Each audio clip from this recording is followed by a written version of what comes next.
Hello again, Internet. Welcome back to Extra Attack. I am your DM Tyler, reporting to you again from the future. Before we get into tonight's episode of Dungeons & Dragnets Rexxentrum Nights, I just want to extend a very, very, very huge thank you to everyone who watched our 24-hour extra live stream from this past weekend, and an even bigger, more heartfelt thank you to everyone who donated and helped us reach our $500 goal. All the donations go directly to Children's Miracle Network hospitals, specifically our location in Philadelphia. It's an incredible milestone for us, and it felt good to do something good. The VODs for those sessions should be up by next week on YouTube. Bear with us as we kind of get through the nonsense and we comb through.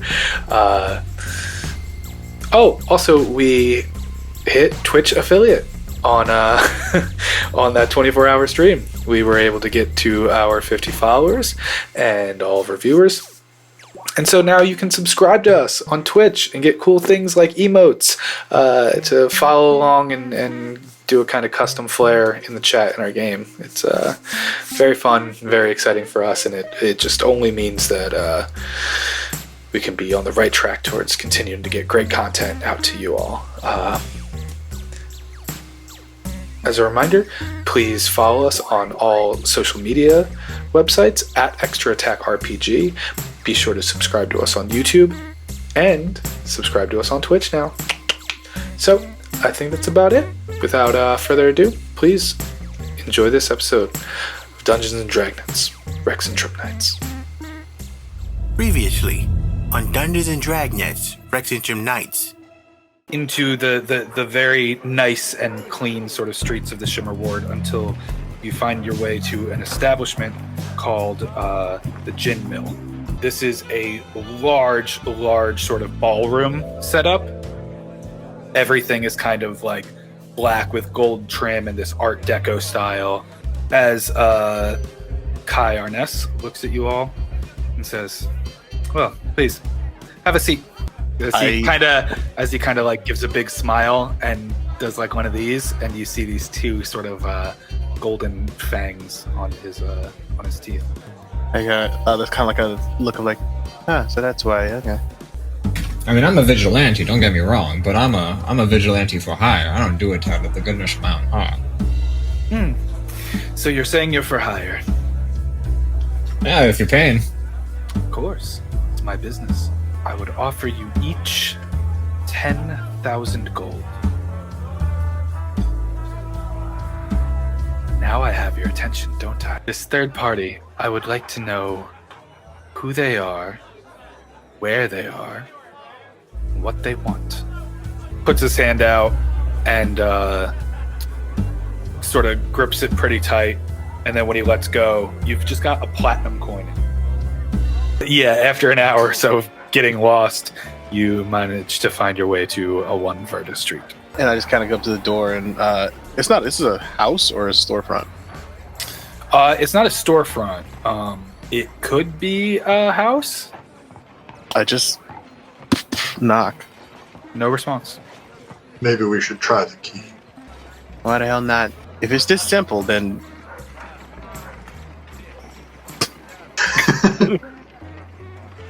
And the door opens up.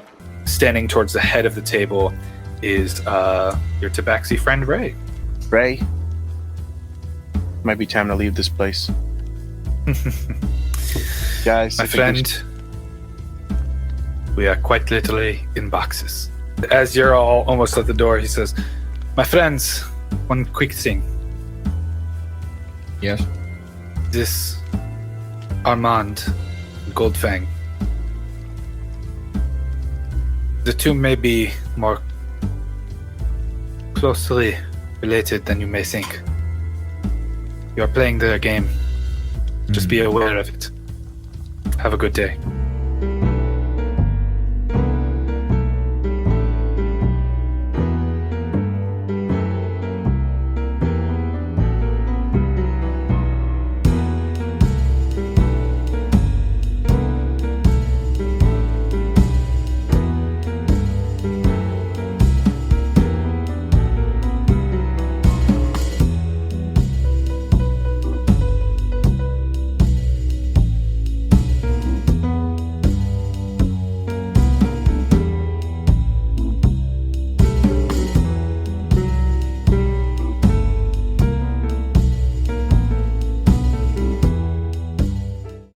know where you guys all left off. You were leaving outside of Verta Street.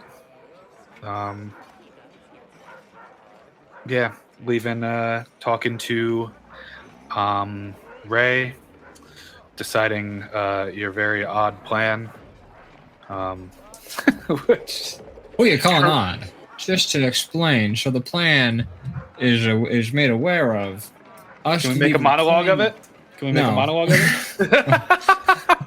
Can you give us like a 5-second recap? Because I mean, we were there for the conversation and we still didn't understand. But the plan was, we leave the coin there. That ties us to Jack Goldfang. Or I'm Jack. Goldfang. Jack Hardname Goldfang. What a twist. Let me start over. So the plan was, we leave the coin there, tying us to Wolf... Jesus Christ. I don't know why I keep thinking Wolf. Goldfang. I don't know what Wolfgang? Wolfgang? I don't know. Anyway. Let's start over. Starting over. So the plan was, we leave the coin there, tying us to Goldfang. I mean, that way, Goldfang, what's the guy's name? R with an R, is it? Come on. Ray? Ray, thank you. Okay. Ray, a spot of golden sun. That way, Ray knows that we came from Goldfang somehow. Just with the Goldfang touched it. Now Ray has it. That's like the most we can make, tying us together without implicating us directly and giving him information. So we'll see if it even fucking works. But either way, So what I'm hearing is not even you understand the plan. No, I understand the plan. I'm just saying, I'm making the best. Like, we can't just leave a note saying, like, well, we got these instructions from Goldfang. Like, we have to tie us to Goldfang somehow so that they won't be suspicious that we visited the Locksmiths, and then the Locksmiths knew to, like, pick up and, like, move somewhere else. That doesn't make a whole lot of sense unless we have something tying us to Goldfang. So the platinum coin is literally the best we can do without writing out a fake, like, permission slip from Goldfang. I understand. It's just I feel like you said that in a very roundabout. We're fine. Everything's fine. I understand. I imagine this is now a conversation happening outside of on the street. We're just walking away. This was all just said out in the open just now. Yeah, and Chaps is just like, I'm still as lost as when you explained it the first time, but they have the coin, so the rest is on them. If you try to explain this again one more time, I'm just going to walk away. That's okay. Walking away is what we're trying to do. So the question is, I guess we're going to go see Mr. Ness. Tell him what we know. Is that what Goldfang likes to be called? I don't remember. I remember you made a whole to-do He about said that. Kai, but Kai. that's his whole name. His name is Kai. I know it is. Yeah, let's go see Goldfang. Let's go see that Kai. We're gonna go ahead to go see Goldfang. I don't think he's going to pay us for what we're going to tell him. Well, we're going to tell him all the information he wants. I don't think it's that simple. Never is. Yeah, he's probably not going to pay us. I honestly don't expect to get paid whatsoever, to be honest. I expect to have a bullet in the back of my brain when I'm least looking. Wow, aren't you a ray of sunshine? Oh, this coming from you? He goes, yeah, I'm the guy who's the pessimist. You're supposed to be the weirdo who talks to himself. I do. I just did that like 5 seconds ago. I'm checking all the boxes. We find out that Jack's been aware this entire time. Yeah, right. So you're telling me you talk to yourself and you're fully aware. So wait, you all can hear that. Okay, so he doesn't know. Just shredding through his whole facade. You can all hear when I go to my mind palace. Fully walking away. Because this is blowing my mind here. Fully walking away. Okay, just don't answer me then. Just bring something up and that's earth-shattering for me and just walk away. Ida just says, yes, Jack, we hear you, and pats him on the back and starts walking. This was troubling to know.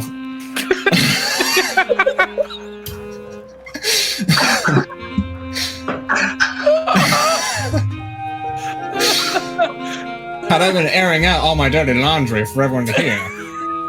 It seems that was the case. Gosh, how many bottles of whiskey have I drank?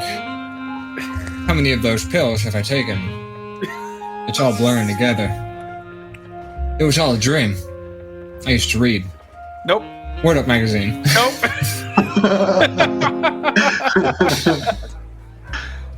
Oh my gosh. Okay. So Jack's going through an existential crisis now. Just so we all know where his headspace is at for the rest of this episode. Where are you all going? Back to Goldfang. Back to Gin Mill? Straight to Goldfang? Yeah, I where can't the think of fun any other band place we was would go. playing. To Armand. No, we would go to Goldfang. And we play the third side then. Right. Is it? Okay. As you are making your way back towards the Shimmer Ward, it's now starting to get into the early stages of the evening. You see those same arcane sort of bulbs popping up, starting to light the city. Still been an overcast day all day, so things are getting especially sort of foggy as it gets late into the evening. You find your way after walking for maybe an hour or so into the Shimmer Ward, back in front of that same black and gold building of the gin mill.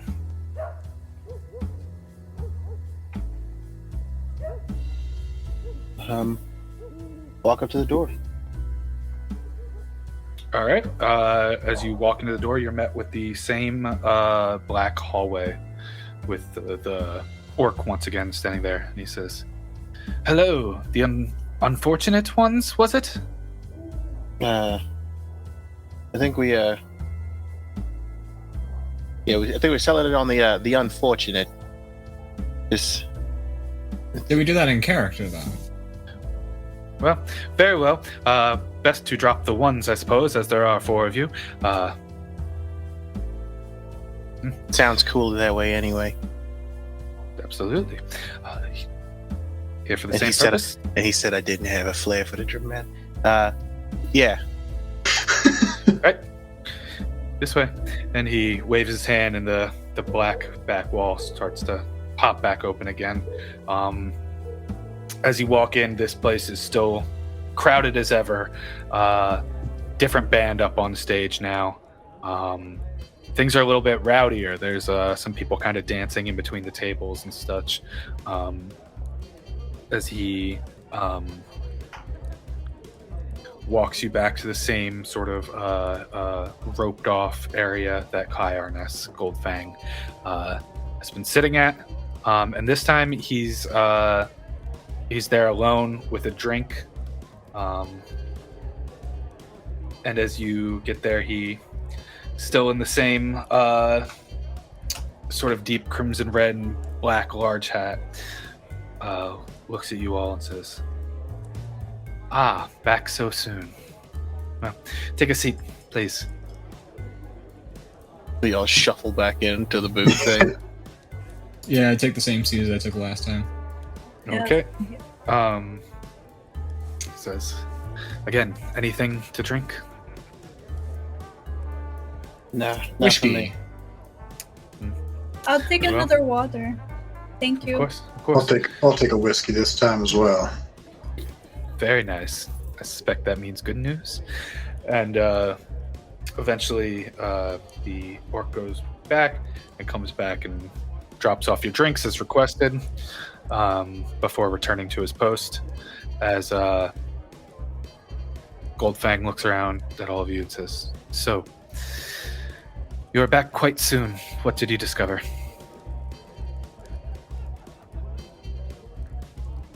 You're looking for a building. Building's located at Verda Street, number 15. That's the location of the third party you were interested in.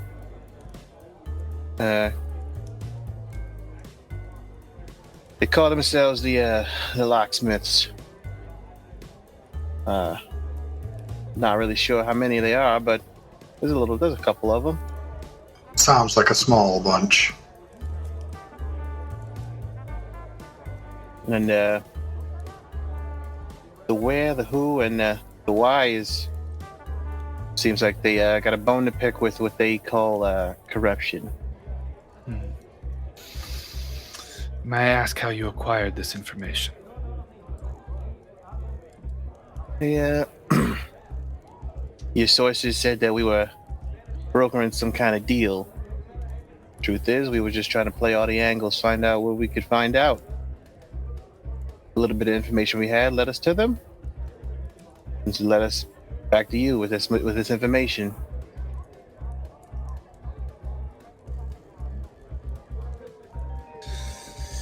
I see.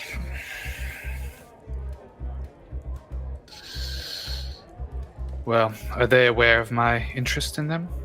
Pretty sure they're aware of everything.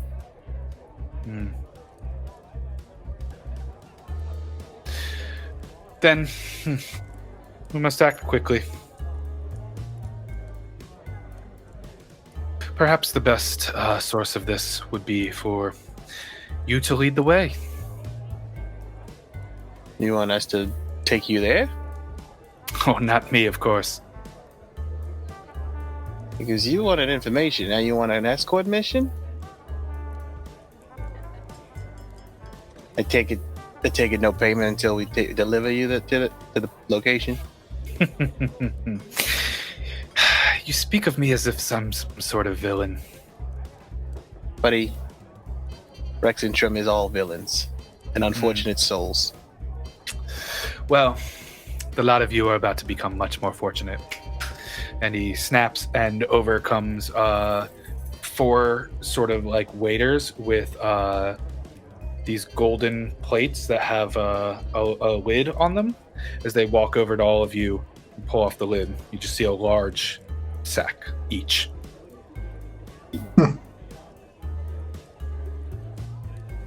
For me?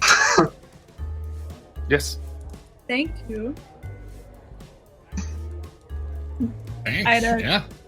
Oh, I'm doing business with you. I'm like cautiously taking this, and I'm just like, same. Just like, you see me. It's like weighting you down. Yeah. yeah. I'm just like holding this. I'm like, Now hold on, "We need fellas. to buy your back." Shouldn't we count this? I think it's Jack, you never count your money at the table. That's like true. rule number 1. That is, and you don't. That's a Gary Crumbopulous move. 1, 2. Just pulling out gold coins. 1,957. 1,958. We don't need to revisit the whole episode. Well, I suppose this makes matters a bit more simple. Well, it certainly, simplifies the whole collecting part on our end. Definitely greases the wheels there.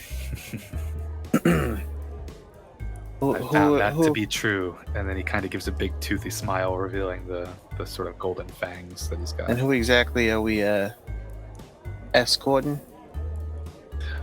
Yes. You will be working with Kara. They are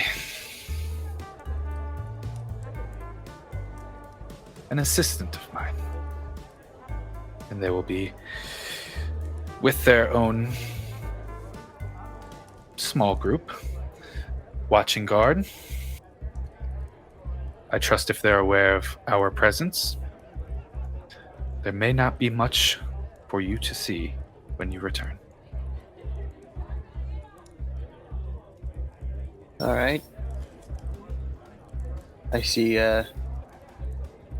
no reasonable way for me to deny this request, so let's go see the damn locksmiths. I know they're gonna be thrilled with our return. Yes. I mean, yeah. Who wouldn't be? It's me they get to see. And then I get up and I start. I'm like I guess your man will meet us outside, or what? They prefer to be beyond gender, if you don't mind. Sorry. You're a person? You're Yes. hired hand? They You're will be. They the will person be who's outside. gonna do a lot of the killing. That guy, that person. Yes, Okay. they are already made aware. So you confirm that there's going to be killing done. Jack, this is part of the subtlety thing we were talking about. Oh, right. In a perfect I world. still needed to get better at that. Oh, wait, they can hear me. Shit. As he looks over at Chaps and he goes, "Where does the music come from?" That's where I'm curious. I'm just as curious as you about that one. It's a mystery to all of us. There's magic in the world, everybody. It's not unreasonable for music to come from nowhere. I feel like the gods have bestowed him with one gift, and it's the gift to annoy. So you ask a robot where the music's coming from, and like the music's the weirdest part for you, not the wooden talking magic robot, though. Just so we're clear. To be clear, my eyes and are like not next, uncommon in this who's world. sitting next to the elf lady with glowing scars and no eye? Jack, I am fully a bird.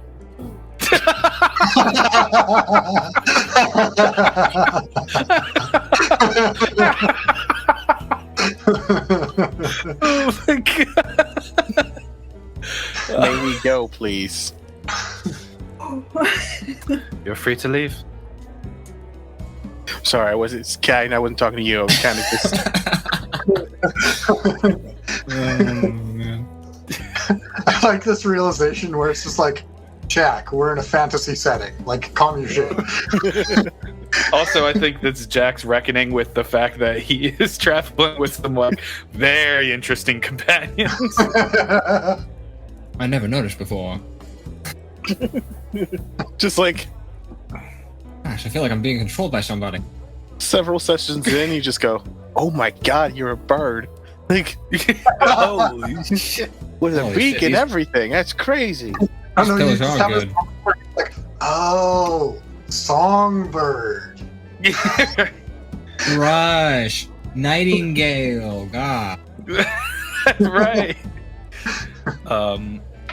Yeah. Are you all heading out? Are you traveling with your? Do you plan on traveling with that money on you, or what's the? I don't Are think we there have a choice. Oh, we can stop that. We don't really What'd have you a say? choice in the matter. Are there any rooms between this room with Goldfang and like the outside that they're going to be waiting for us at? No. They Goldfang said that they were outside. Well, I know, but like, there's no rooms between where we're meeting Goldfang and this gin factory, and no like no spaces we could like whisper, be nothings, one another. I mean, it's a large floor, and Goldfang kind of has a view of most of it, but you can explore around the bar a little bit if you'd like. There's also a hallway between when we leave and get outside. Are there people in the hallway? There's the one orc guy. Shit. Okay. Well, I have a plan. All right, now let's keep going. Straight out. If anyone doesn't mind. I think I'm gonna like walk up to the bar real quick, get one more like a decent like half glass of whiskey, and I'm just gonna down it, and I'm just gonna Yeah. walk out. That's not a bad It idea. immediately falls on the ground. Tung, tung, tung. Turns out robots weren't supposed to drink. Didn't Yeah, you know we're bartend. powered by alcohol? Okay, Bender from Futurama. Yeah, bartender, like 3 fingers, good choice. Hands it over to you. Everybody else grabbing one for the road as well. Nah, Yes. Nah, I'm good. Thank not a you. not a big drinker. Yeah, I like down it, and then I like flip a gold, and it like lands in the cup. Ooh, very nice. Yep, you make your way out through the main hallway, I presume. Unless there's Uh, another way out. I don't think we have privy to that information, so Yeah, I'm gonna go down the main hallway. Okay. I just imagine Uh, Jack goes out the window. But it leads into the same hallway, so we're just there waiting for him. Like, what? As you're going leaving, serpentine. as you're leaving, the orc says, "Very good. Have a nice evening." Same to you, fella. You too, friend. You walk out the front door, and sort of leaning up against the sign of the door is a person dressed in all black, with just a gold sort of chain coming off of like a breast pocket. They've got sort of mid-length black hair pulled back, one braid coming down, and they look at you guys and say, "You must be the group. Well, you have any other business to attend to before we get started?" Wouldn't mind stopping by a bank. I got a safe I'd like to make a quick trip to, if you're willing. Just gotta write my will and testament really quickly, if you don't mind. Pretty sure I already have that prepared. A safe I can understand. We'll do one trip. You can all put your belongings in his safe. Sound good? If you're all okay with that, I mean, I don't have like a place I can spend 10,000 gold right away anyways. Got a gun on layaway, but you know.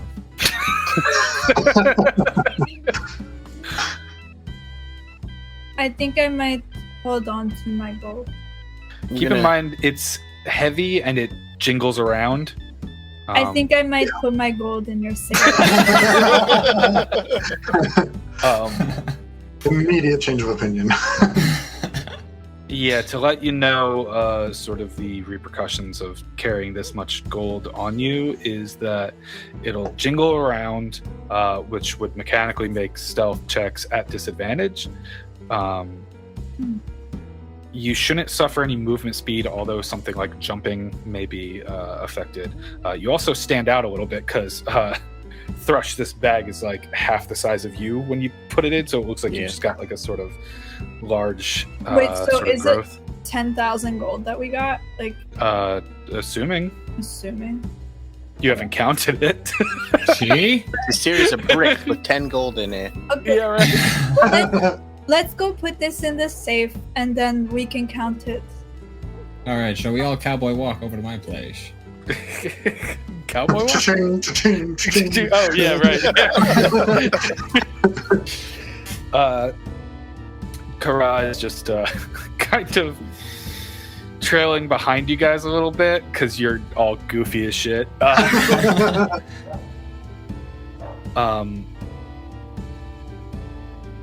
As they on their way over, they speak to Ida. They say, "So, what's your story?" Oh, you know, I'm from Ice Haven, like a small town right outside of Ice Haven. As a kid, shit happens. Now I'm here. I don't know. Yeah, I think shit happened to all of us, huh?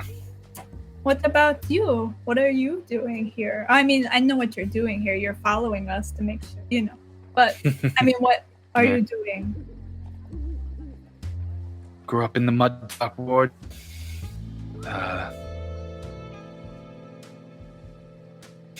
Let's just say wasn't much space for someone like me. A little outside my scope of ambition as well. Always good to have ambition. Do one job leads to another job. Now I'm working for essentially the crown. Not bad, huh? No, it's not bad at all. I don't really know what I'm doing. I'm just looking for someone. Well, boss has plenty of connections. Good point. I'll see. I'll have to ask if we, Don't die. See first. how this goes. Yeah, of course. Jack, we make our way to your office. Do you have any more detailed description for the group, or is it just sort of... It's an office located on the 3rd floor of a cobblestone building. There's other floors below occupied by other tenants, probably living there, not running businesses. Mine's a little bit, under the... I didn't get quite a zoning permit to run a business from my apartment. But it's where I live, it's where I work. And inside, I have a safe just tucked away underneath my desk. Not even under... No, not under the desk. I'm sorry, that's a different thing. I have a safe tucked away in the closet. So I head over to the closet and look behind my shoulder. And I enter a code. And then, I jiggle the handle, but it doesn't quite open. And I motion to whoever might be in the office. Maybe you shouldn't talk too much about how to get into your safe. I'm explaining it for the narrator. Yeah. You guys hear him, right?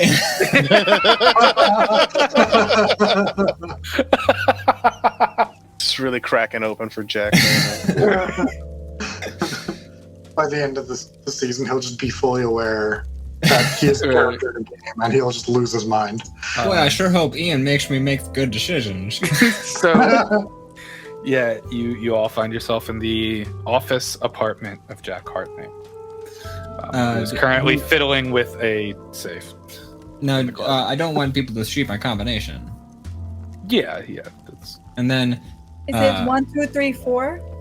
And thankfully, no, that was already broken into, so I had to change it. But, and then I'm going to head over to my desk, and I'm going to,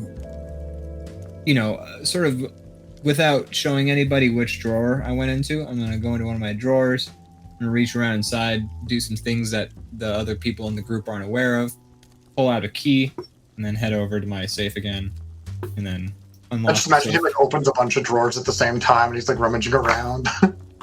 Exactly. Just. And while he's doing that, I look at the broken window. I'm like, I'm not feeling so comfortable about leaving my money here.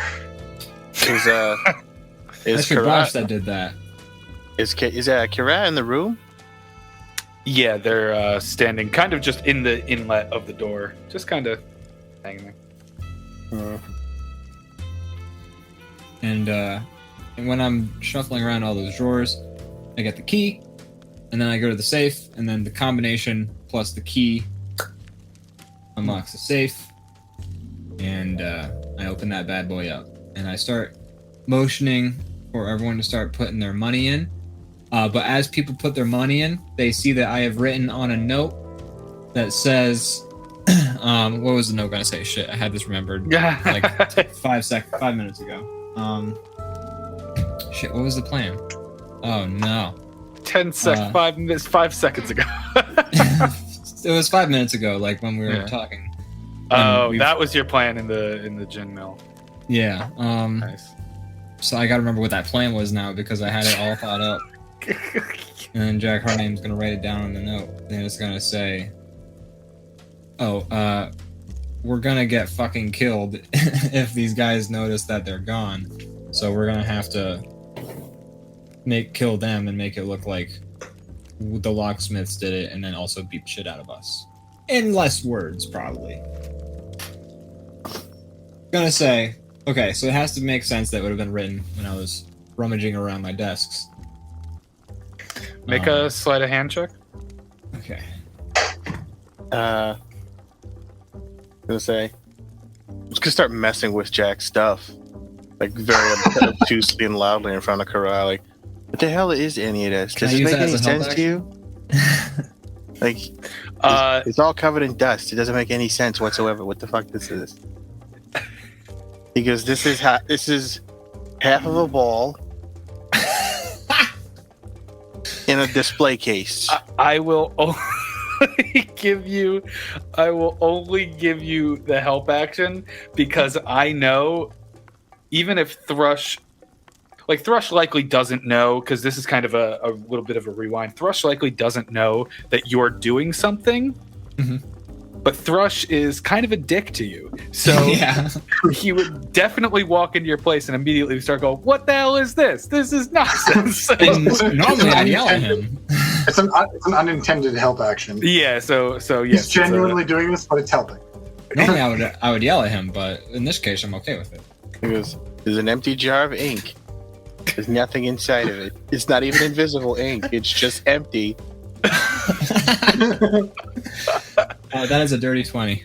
Dirty 20. Okay. I mean, you feel like you successfully did this, and Kara didn't make any motion or anything. There's a box here with 27 spools of yellow yarn. That's for if I rip my trench coat.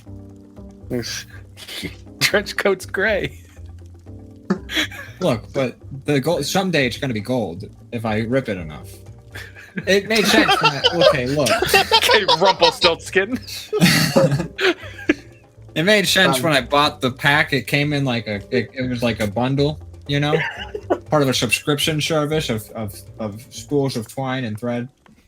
Oh yeah. There's a reason I don't have a lot of money. I guess is what I'm trying to say. Yeah, Yarn Anyway, Box. I got a cousin who subscribes to them. Yeah, Yarn Box. They ship out of Yagnia. But they only ever ship yellow yarn. That's right. So yeah, kind of in the closet, you all see this note that Jack has kind of scrawled down very quickly about like essentially something to the tune of we're gonna get killed, we gotta kill, or we gotta do something here. Yeah, I like that. We got to be the first to act. Pretty much. Noted. Well, I'm going. Hey Jack, where is your safe? Can I place my gold in there right now?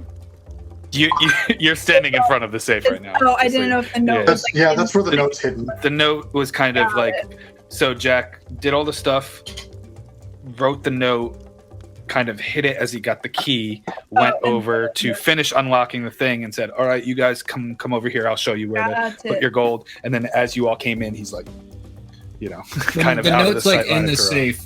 Like I put the note like in the safe so that when they put their gold in, Gotcha. they see the note. And then the note gets locked in the safe too. Right. Okay, so I'm going to, after I'm pretty sure everybody saw the notes, I'm gonna start putting my gold in, but I'm gonna keep 50 gold. Cool.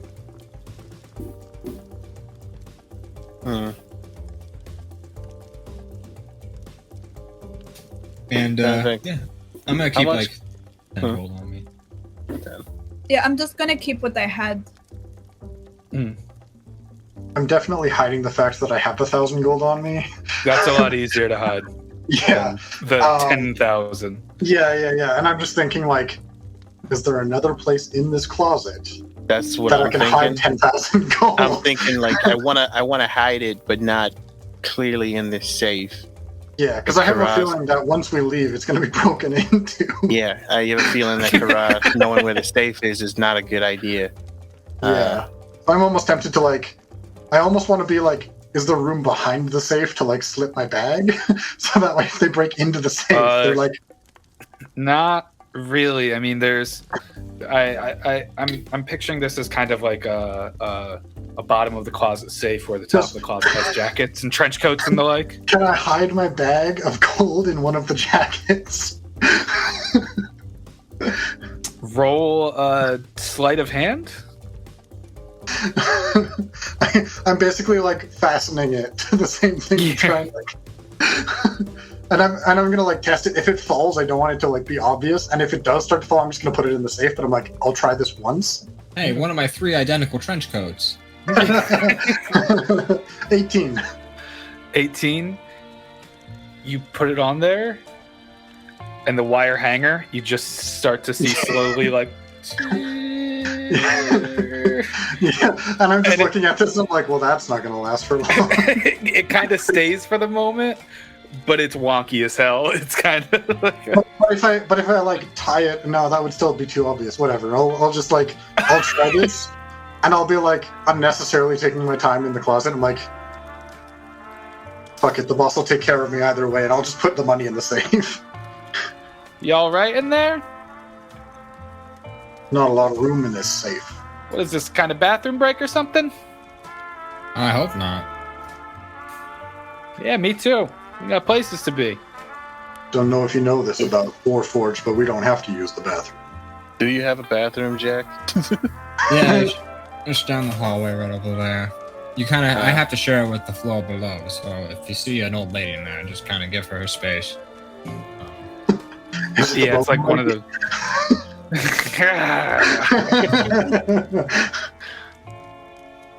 All right. She is a necromancer though, so just be careful. If she gets real pissed, she'll try and like raise her family against you. Or I was kind of like, I'm just gonna like pull out like 500 gold out of this bag, and then with the other bag, I'm gonna like try to be like, I'm just gonna use the restroom real quick. I'm gonna go to the restroom With the big bag? Yes. Okay. The restroom is not in the if I'm understanding correctly, Jack, it's not in your unit. It's like a shared hall sort of unit, right? What was that? Sorry, say again. It's so you were saying that this is a shared bathroom unit, like yeah, it's kind of like in the small where it's like where it's like down the hall a little bit. Yeah, there's a shower there too. Okay. Hide in the shower drain. That is where I am going. So you're going there as Kara just kind of like leans up and looks down the way to make sure you're going where you're supposed to be going. Yeah, I go in the bathroom.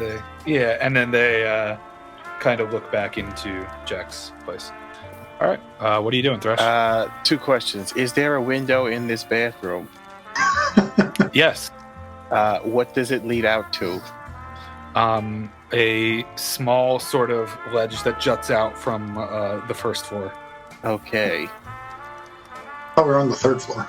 Gonna do so it's a 2-floor drop to a small sort of like ledge that cuts out from the building, and then there's the ground. All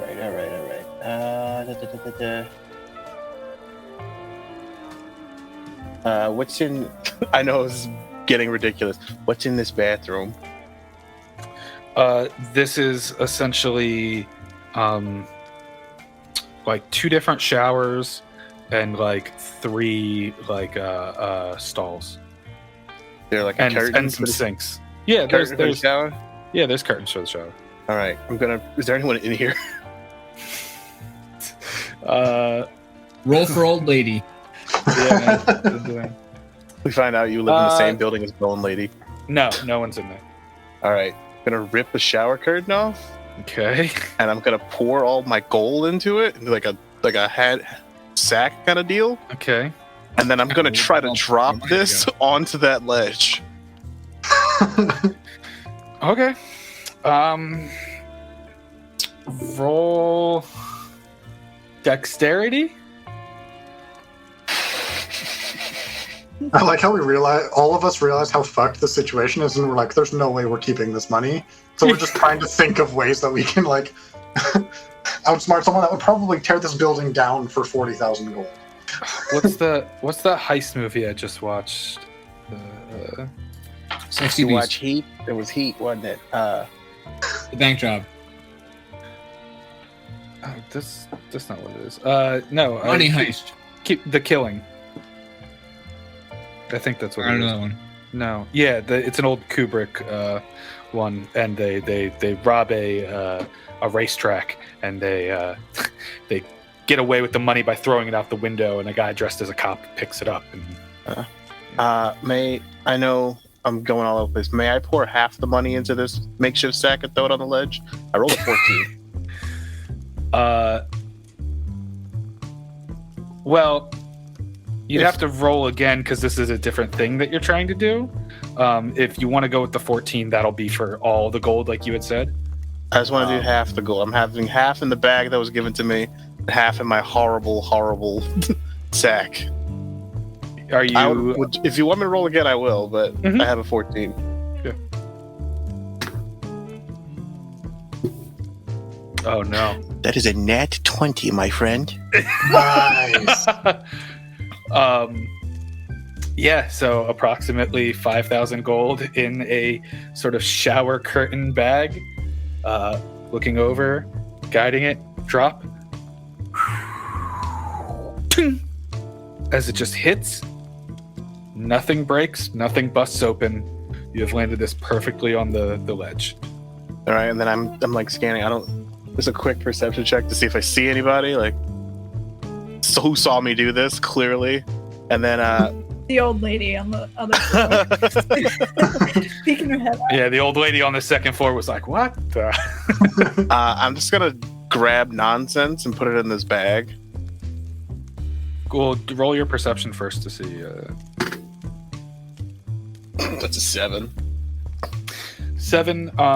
Looking around, there's definitely like a couple people that are like startled by the noise, because it's the sound of gold dropping, like 20 or so feet, and but there are a couple people startled by the noise, but nobody has put 2 and 2 together from what you can see. I just like grab whatever nonsense I can out of the thing, and I walk back out, and I'm like, man, I come back with the bag. I'm like, I'm just put this in the safe real quick, and it's like literally, like I just. Oh, are you stuffing your bag with nonsense? I'm stuffing my bag with nonsense. Like there's still 5,000 gold in it, but there's nonsense in the bag now. So you don't lose everything.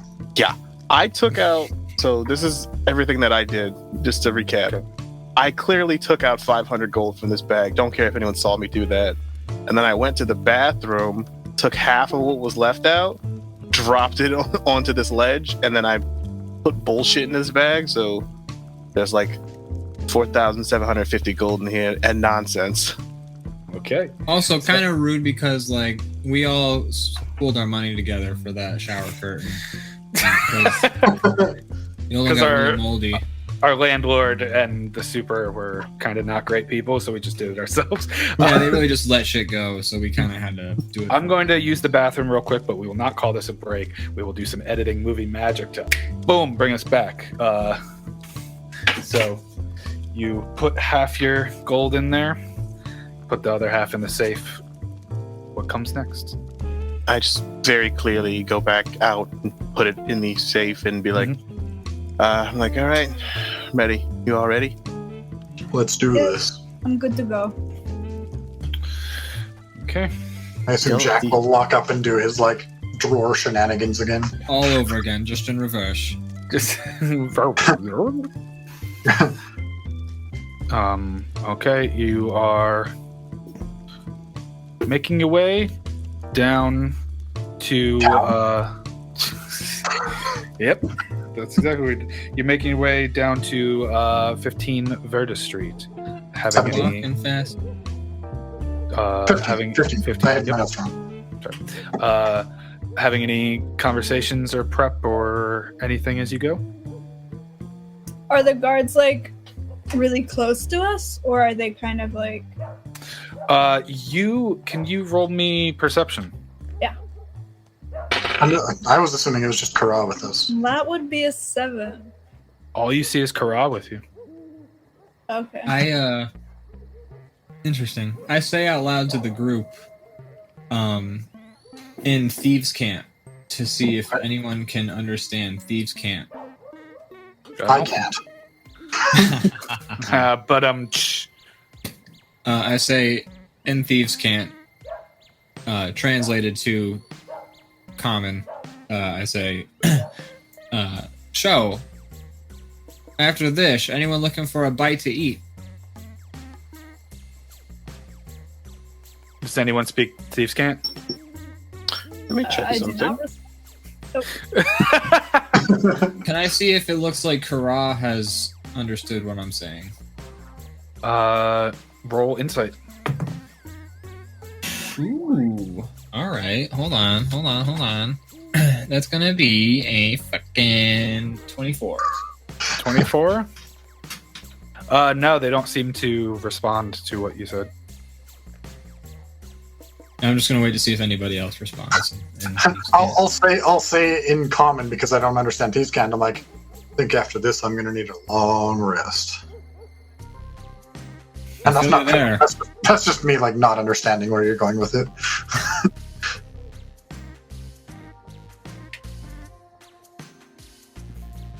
Okay. No, Jack, so we don't understand you, Jack.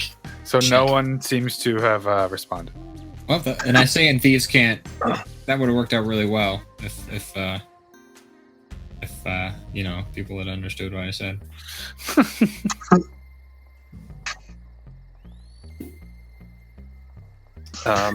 Ida is gonna turn to what was their name again? I'm so sorry. Kara. Kara.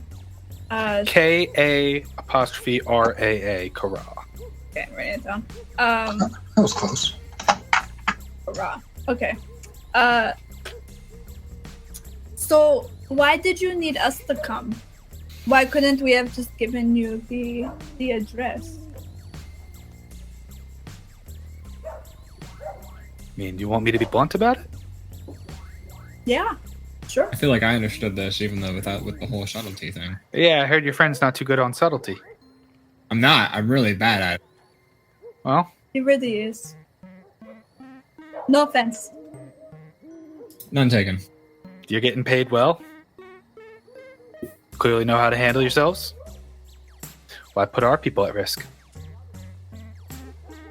Okay, that's fair, I guess. Never. Okay. I'm not much of a fighting type. Same here. More of a singing, entertaining type, you know. Well, if we're correct, then there'll be nothing to find there.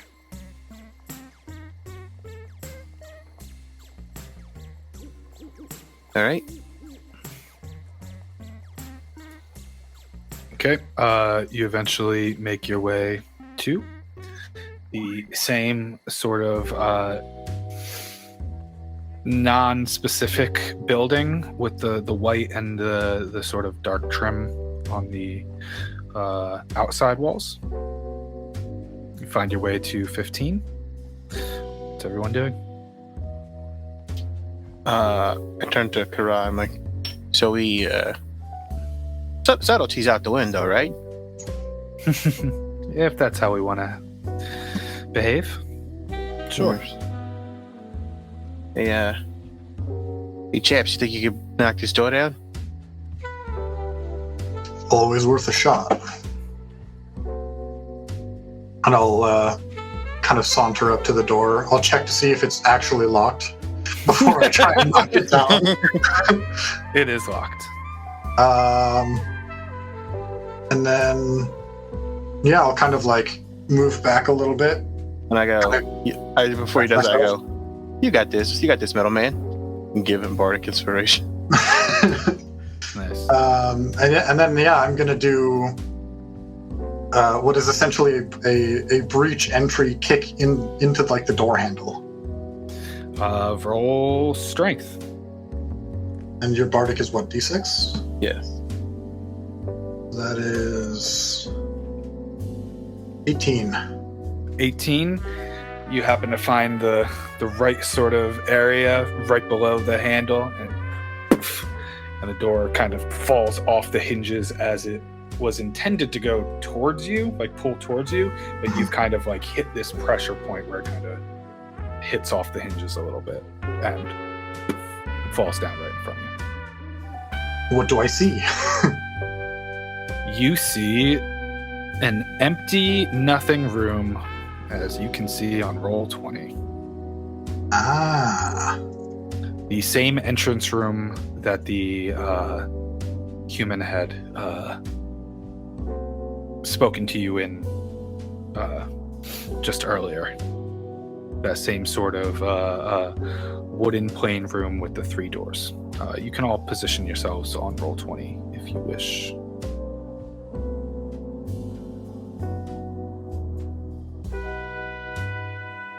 Where's the entrance? Is it down here, or is it one of those? Yeah, so the entrance would be from right here.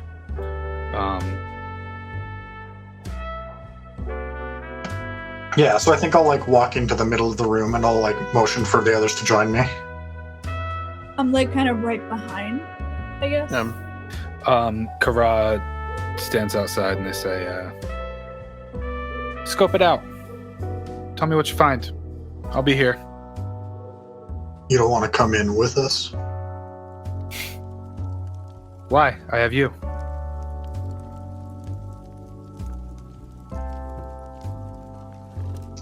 Sure. Can I do like a? Okay. I mean, I don't know what it's called. Is it? I want to like understand if they're like planning something against us or. Be an insight check. Insight. Feel like they're a little suspicious. 12.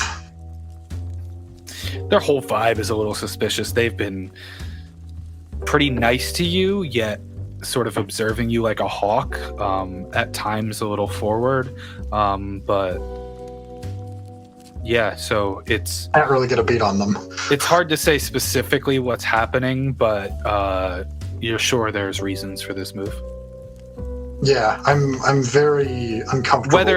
Whether it be, it could be as simple as if there's something in there planning to attack, you get attacked, and I stay out here. You know, could be that simple. Could be something more. It's hard to tell specifics. He gets the feeling they're about to get burned out, but we'll get to that at that. Ida is just gonna like kind of hold her hand on the bow. Okay. Like, and I'm gonna kind of. I guess I'll go to the first room that we met our furry friend in, Ray. mm-hmm. That was the one right in front of us. To the right? It was over to the left. To the left. Left. Yeah. So I'll head this way, and then I'll attempt to open this door. This door is unlocked as you walk into the similar sort of meeting place area that you spoke with Ray last. We go. You see anything in there? Nothing yet, and I'm gonna take a look around the room, see if anything's changed or out of place or what have you. Roll perception or investigation if you're looking for something. I'm not looking for anything specific. I'm just looking around the room. Dirty 20. Okay. And as a side note, when I say roll like perception or investigation, it's often because those two checks will have different DCs depending on what you're looking for and the information you receive. So if you said investigation for things that are misplaced, I can tell you small details that might be changed, but you might not find some of the broad strokes, whereas perception's like, okay, let me just take in the room and see what there is. So yeah. Different things. With a dirty 20 perception, you could see some of there seems to be an air of things having been shuffled around a bit, you know, people moving around and such. Nothing about the decor or the furniture of the room have been changed at all. You notice there is a platinum coin just sitting on the table.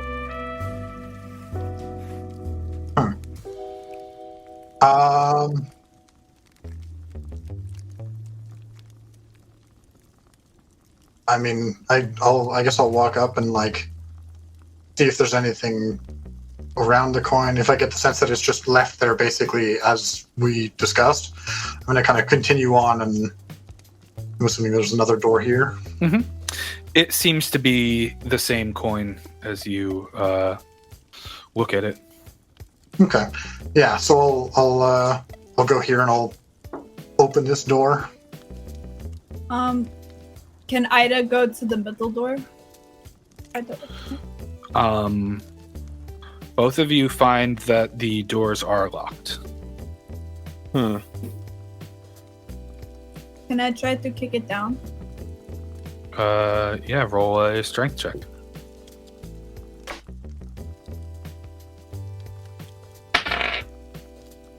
$19. 19. You hit it, and it kind of just splinters off a little bit. There's now like a hole in the door. It's not fully off of its hinges, but you did kind of like break it in a little bit, and there's like a hole in the door that you can reach your hand into if needed to be. So your foot kind of gets a little stuck, and you pull it out. Before I reached my hand in there to open the door, I want to peek my head, like the eye, like I'm peeking through a little peephole. Roll perception. Nat 20. Jeez. Okay. So that would be 23. You can see kind of this whole expanse of room here. It's hard to kind of get a beat on the sides, on like past like the wall areas. But you can see a couple of sort of sleeping bag cots that have just kind of been abandoned. You can see various food stores and different storage and crates and such. Most of which has been rummaged through. A lot has been seemingly abandoned. Nobody in here, guys. I don't see anything. Just some food and some sleeping bags, I think. Yeah. Okay. I mean, I'll go for another kick on this door. Okay. Roll me a strength check. Not 20. Jesus. Hallelujah. What is What? happening? The DM's bane. Is Jack just like running back and forth? Is that what I'm seeing? He's just looking around the place, just kind of Okay. scoping. Yeah, similar. You're in a groove now. You've done this once before. Now it's going pow right below the handle again, catching that pressure point and kind of catching it. It spins off the hinge and falls down. I've mechanically programmed my body to do this multiple times. Yeah, right.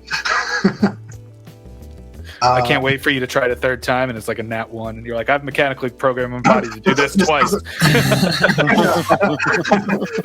I didn't say it was a repeatable program. Yeah.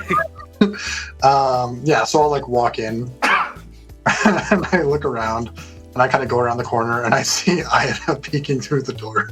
Yeah. Hello. Hi, guys. I see you got in on the other side. Sure did, and I unlocked the door for Ida. Thank you. Okay. The splinters of the door kind of now being off center a little bit on the hinges have it feels hard to push open as the bottom is scraping against the floor. It's you almost have to like lift it up and I'll try this door in the corner. Is it locked? that is locked. We'll go for another one. Are Ida and Thrush walking through? Yep. Yeah. Yeah, Walking I'm How's this gonna one go look over here? over to- I'm gonna go. over It looks pretty fresh. I grab a bite. Nice. You grab first thing you grab is a carrot. Still good. Alright. Ida is gonna try this door over here. Try to open it. Okay. That one is also locked. I'm going for another hard kick. As am I. Why not? Oh my god. 11. 19, so 22. Ida, I'm not even kidding. I'll I'll take pictures.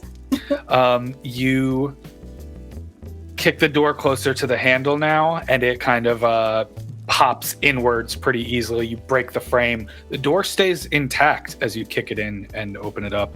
Chaps, you boom! It just kind of hit solid. This door being a little heavier than the other ones.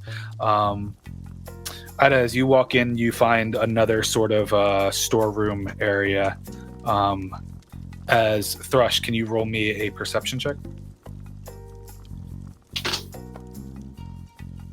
It's only an 8 there. 8. Okay. You don't notice until it's right there, but there are about 5 people coming in the entrance of this door. Of the main front door? Of the main front door. And you don't notice until they are at you, coming through behind the kicked out door that's been left open now. I turn and I see them and I just go, hey!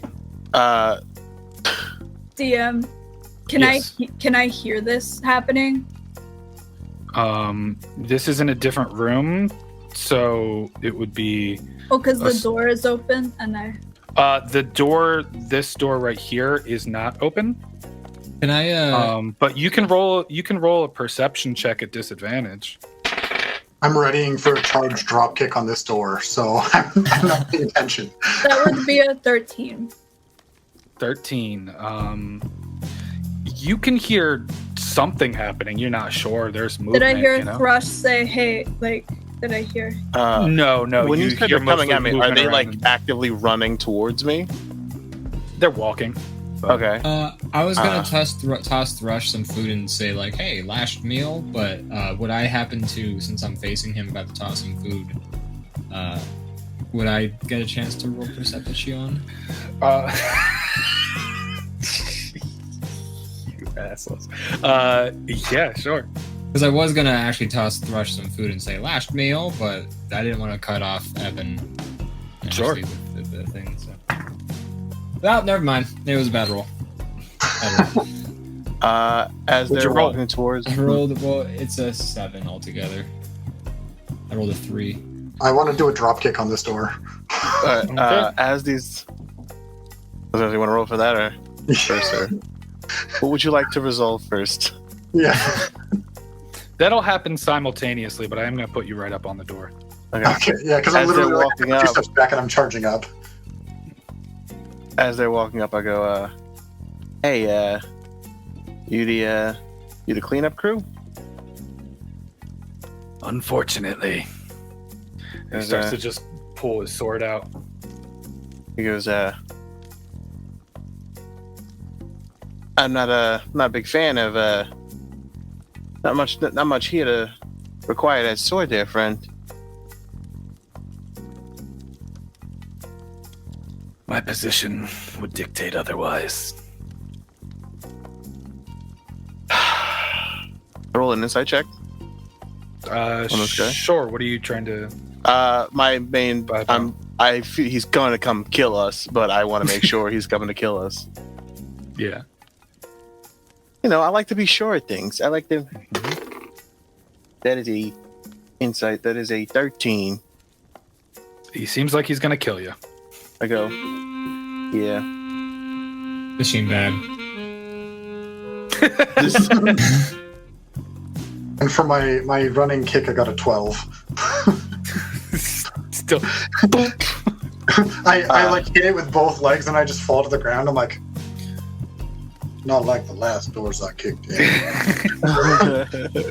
Everyone I roll turn me back- initiative.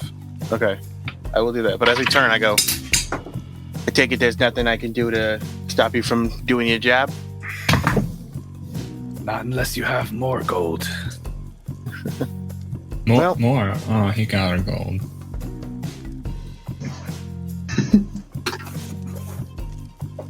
I will wait. Alright, initiative rolled. Anyone above a 20?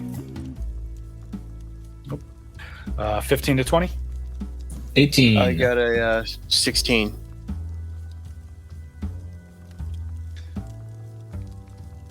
Okay. 10 to 15? 11. And Chaps, what'd you get? 8. What is your dexterity? +3. Okay. Well, that didn't go as well as I had hoped. All right. To start off this initiative order is Jack Hardname. Don't call it the initiative order. That hurts. Yeah. All right. Missed opportunities. I know. Oh well. Missed opportunities here on Extra Attack. An inside joke that we'll never explain. Yep. All right. Well, in that case, I am going to. Well, now here's the thing. I got myself a pistol, but I haven't had time to practice this, so I'm probably not very good at it.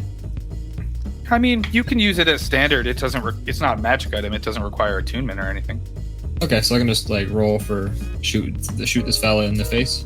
I mean, you're kind of. You're directly behind me. Okay, I swear to God, Jack Hardname, if you physically shoot me in the back, I will haunt you for eternity. The one person you least expected to kill you, Jack Hardname, by accident.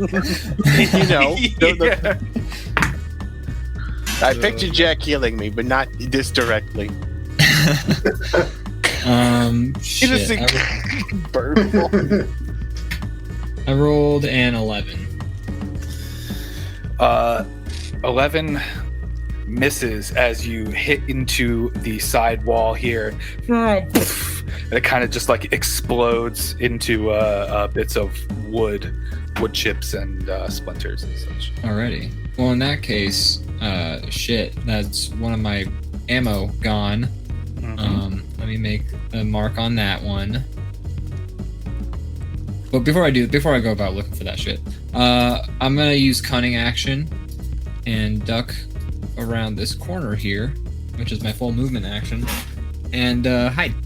Okay, roll me a stealth check. That's gonna be a 18. 18? You feel pretty good about it. Alrighty. This is my favorite thing to say as a DM. And that's all I can do. Okay, up next is Thrush. God damn it. Hey Tyler, can you play some more upbeat music on this playlist? Because this is difficult to fight to. There's like just soft jazz sax going on, and I'm like,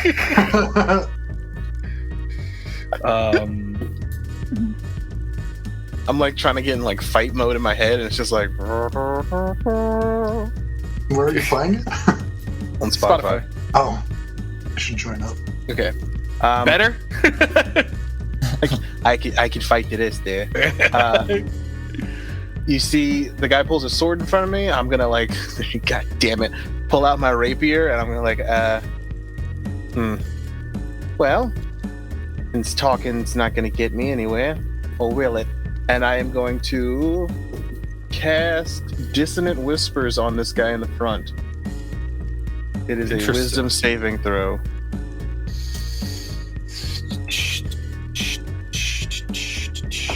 Oh, Jesus. That almost fell off. Wisdom? 10. Yes. Does not save. Shall I read the spell?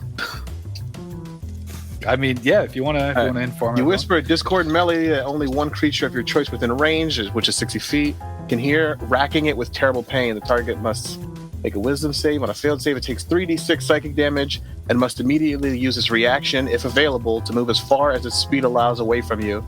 The creature doesn't move into obviously dangerous ground, such as fire or pit. On a save, it takes half and doesn't have to move away. Yeah. Okay. You see me go like, I was like, I just like open my mouth, and instead of like the sweet melodies that usually come out when I sing, I just kind of whistle this high pitched frequency directly at this dude. I'm like, I go full bird, just like. No one else seems to be able to perceive that because it's only kind of like tailored right as him, as he just like starts to grip his ears and immediately turns and runs back away. 13 points of psychic damage. And then I am going to let's see, move.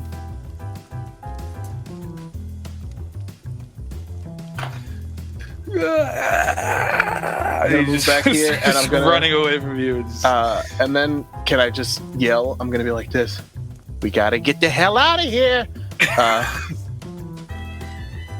And I'm just like, I turn to Chaps, and I'm like, "Open that damn door!" I'm gonna end my turn, and I'm gonna give a bardic inspiration to Chaps again. Nice. Oh, so it's only on that reaction that they have to run away from you. It's not like there's a frightened condition. Yeah, he was close to me, and so I was just like, go away. No, I just wanted to make sure that on his next turn, he could start to move in. Yes. Up next is Ida. You're kind of aware of a scuffle now. So I'm going to pull my bow out and slide my hand up the razor so I can use my Crimson Right. So I'm going to do... That would be 3. So I take 3 points of damage. And so now every time you attack with that, you can add 3 points to your damage. Okay. So then I'm going to kind of peek my head out the door to see what's going on. You can't see much from this direction because there's no one kind of in the room. Okay. You can see Jack hiding. Shoot him. Yeah, shoot Jack in the back. And you can see Thrush over here in the corner. She sees me like backing away and yelling. Yeah, right. Okay, well, We gotta get out of here! I moved 20 feet already, so I guess I'll just move an extra 10 here. Okay. And then, do I still have an action, or is that pretty much all I could do? Because I took the bow out and I did that. That was just your bonus action to activate that, right? Can I hold my action? Like, can I prepare an arrow? Okay, then I'm going to prepare my arrow, and the ice covers everything. It turns into the icicle arrow. Nice. When are you preparing to use that for? Like, what's the event that you would release on? If I see someone come through that door. See anyone come through the door? Okay, cool. Chaps, you're up. What a dangerous phrase.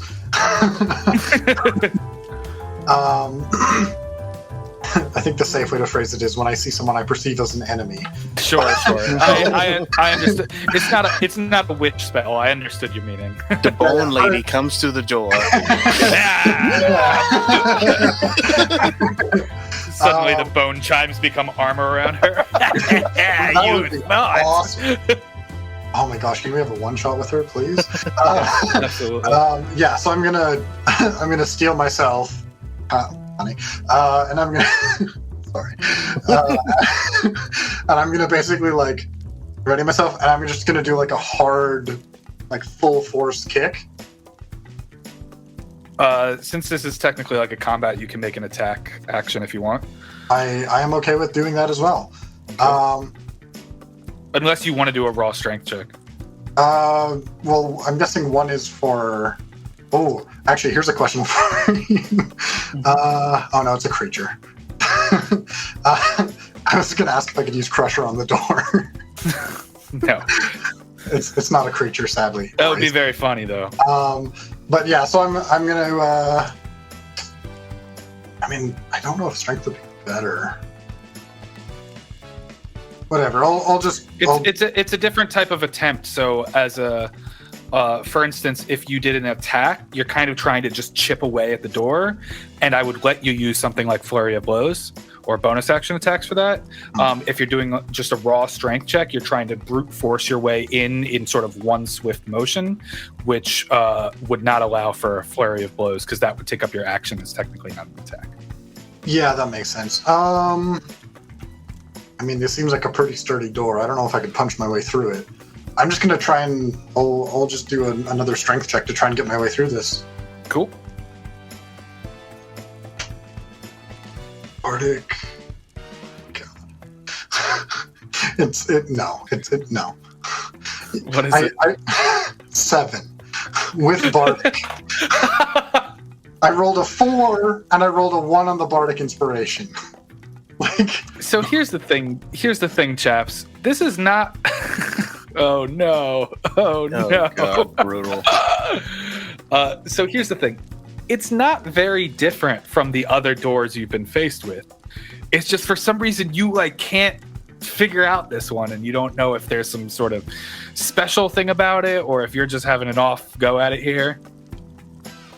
I said, I've only been programmed to break a door a second time. Yeah. I didn't mean to speak that onto you when I said it. DM's curse. Yeah, right. Oh man, this is rather unfortunate. I just I turned to Thrush and I just something about this door, man, just ain't working for me. But as a diversion, I'm gonna move up. 40, just in front of the door, and I'm just going to be like, come at me. Okay. And I will use my bonus action as a dodge action, because I have a feeling I'm about to get attacked a lot. Fair. As this person comes through the door, Ida, are you going to try Yes, I am. Does a 16 hit? 16 does not hit. Uh-oh. As it grazes off of them, and you realize they've got a sort of not a heavy armor, but a sort of armor on. We should run. And he will come up to the side here and try to make 2 sword attacks. At disadvantage because of dodge. Right.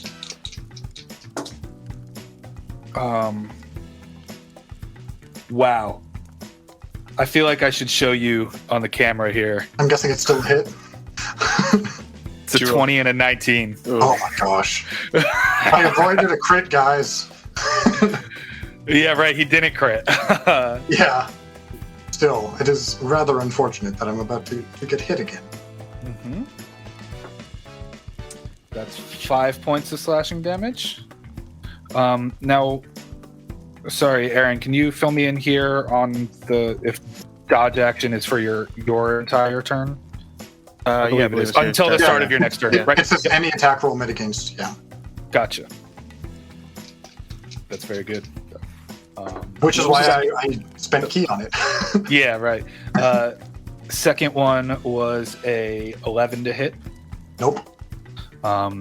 As he connects with the first one, and kind of sparks come up as it carves into the metal. The second one he misses, although there will be this guy coming in here. This guy's going to come in right over here. This guy's going to try and do like a flanking thing and realize that the door is locked, and he's going to try a strength check.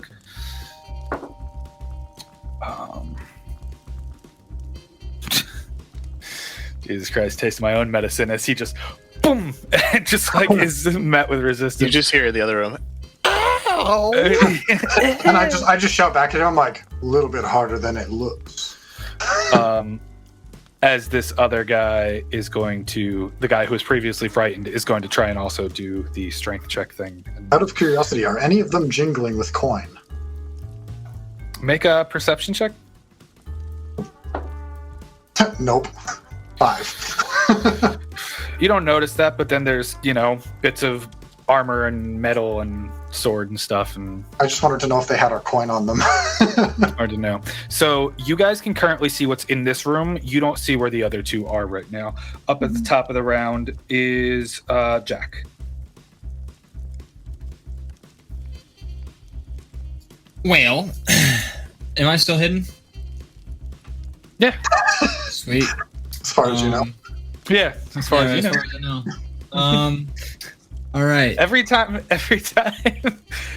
Ian responds to my you feel good about it, he always says it with such like malice in his voice, like, yeah, sure, of course, as far as I know. Yeah. Cool, great. Yeah, no, I should have said that. I don't know why I asked. I should just roll and fucking tell you. Move on. All right. I'm gonna put the pistol back in my pocket and then take out my short sword, which I think is unfortunately my full action. I think it is. Yeah, I thought we did bonus actions before for that in our home game. You can do bonus. I think in actual D&D it is like a full action, but we can totally do a bonus action if you're okay with it. That seems a little Okay. You guys on the internet don't get to say a thing about it. You can say all you want about it. Give us plenty of comments, even if they're bad. Thank you. Run your own campaign. Also do that. It's an incredibly gratifying experience. Yeah. And then Play along at home with how bad these encounters are going. more meaningful connections with your friends over Via a game the of internet. pretend via the internet. Yeah, Still a see. pandemic, as far as I know. Yeah. Do your sword attack. All right, I rolled a 4, so it doesn't fucking work. I mean, but I wasted you were all- hidden, so that's with advantage. Yes, Jack, you were. That's an even actually worse roll. Oh, amazing. Wait. Lucky. I can use my lucky. Come on. Third time's the... Right, because Well, I didn't no, tell you if it hits or not. No, he can't. He already That's used it. right. You did use it earlier today. I get 3. He's 3 total. Oh. Okay. Gotcha. So then, yeah, you can. All right. So, does a 19 hit? 19 does hit. I think it does. Yes. All right. So, with that, okay. So I get, because it's a sneak attack, I get 2d6 on top of my current attack, which is a 1d6 Yes. plus 2. So, 6, 3, 2 plus 2. So that's 13 altogether. 13. Nice. That's exactly what Thrush did on his deck. As you kind of just like crawl out from behind the shadows. It's sword time, and you get a nice sort of streak of red comes out as you cut right into his flesh. Is there anything else you would like to do, or that you can do? I think I used every potential thing. You've got some movement left that you can do. True, but I would have, at this point, I would have to disengage to not get an attack of opportunity, right? Like once I Right, and you can't disengage at this point. Yeah, so I'm just gonna stay. Okay. Up next is Thrush. All right. This is bad. This is a bad time. Would agree. It's a great time. What are you talking about? I'm trying to determine. Damn it! I mean, if Idiots you are got both in it, the way. God damn, I'm having such a tough time not like whistling along to the music because it's A, not sanctioned for us to use, 2, not what people are going to hear in the episode. Is there music playing in Roll20? Because I refreshed. No, it's via Spotify. The Spotify link? Yeah, Okay, if you want to go to... No, if you want to go to my listening party. Yeah, we're listening along. If you go in Discord, you can listen along. I can do a listen party. Mm-hmm. too. Yes, you want a bit Irish with that one. I can do a listening party. A listening party. Oh, no. Well, you just fucked us. Oh, you no, just wait. fucked us entirely. You just fucked us so bad. Well, we just need to, I'm cut gonna have to that mute part. that for you. Yeah, I'm gonna mute you for that. I'm trying to mute it, but I can't. Where's my Spotify right now? My Spotify is not even... That was so I was so confused. I was like, why I didn't mean to do get loud? yeah. It is a really good thing we're pre-recording. Yeah. So fucking funny. What just happened? So I have my Spotify set up to a certain input through voice meter so that I can like tune shit in and out. Whoops. Well, that's the third person to break this stream. Yeah. I don't use Spotify when I'm streaming anyway, so I don't even know why I changed it. I think it was just as a test. But anyways, maybe. Anyway, Thrush. Sorry, that threw me way off. Right. That music was copywritten, and you may not use it, and neither may we. So just make sure you didn't see nothing, you didn't hear nothing. That's the subtlety. That's the Jack Hardman way.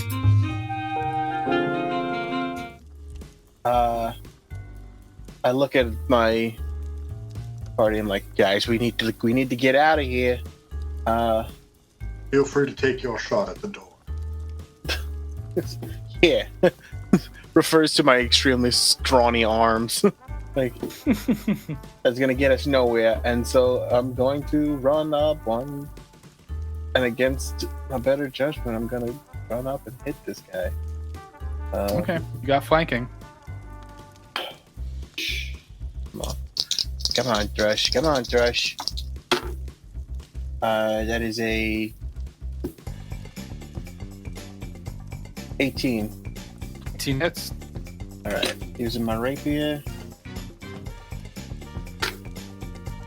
6 piercing damage. Okay.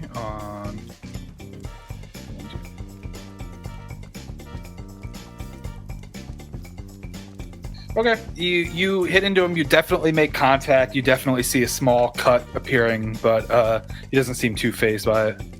Well, upon hearing that, I'm going to bonus action, Misty Step. Nice. What's the range of that look like? 30 feet, I think. 30 feet. Yeah. Mm-hmm.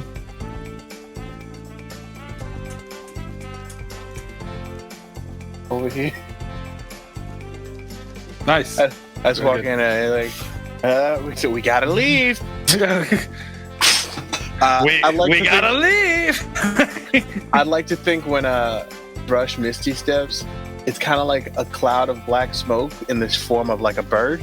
It's like, Oh, that's cool. I thought like a couple of feathers would kind of like go around and some like, yeah. but it just looks like a flap of a bird as I vanish. Awesome. And like you just hear like, I'm not trying to hide from anybody. I'm just like, he's like, distance. The game is distance. Up next is Ida. I'm going to use my action to dash to try to get to the door. So I'll move 30 feet, which would be here. Mm-hmm. I think it was about there. Or was it? I think it was this one. Let me double check. One back. One back. Mhm. Yeah. Okay. And then I'm going to use my dash to go another 30 feet. So I'm going to go up 5, 10, 15, 30. Okay. That's where cool. I will be. You're just gonna hang out there. Yes. Okay. Up next is Chaps. I'm going to do some fancy shit. Attempt to do some fancy shit, I guess I should clarify. So the guy here, I'm going to kind of jump up and try and kick him in the chest to push him back. Okay. It's a 19 to hit. That'll hit. And that does 4 bludgeoning damage, and he gets pushed back 5 feet. Okay. And then I'm going to 5 flurry. feet. So he's right there. And then I'm going to flurry of blows this guy. Yeah. Yeah, man. For an 11, which I'm assuming is a miss, Yes. and a 16. 16 misses. Ooh. You make contact sort of into the armor, and you notice it's not doing anything as you hit him. Okay, but that does count as a disengage, given my technique. Sure. And I'm going to move back to here, just to kind of stay in front of the party and like keep between them. And I just say to Jack, I'm like, time for you to step back. We got places to go. Step back, Jack. Up next is all the enemies. Let's see. These two are going to try and break down the door. Oh shit. They're still trying to break down the door, and we're moving away from that area. They don't know what's going on. Oh, I know, but Yeah, I like that. They have no idea.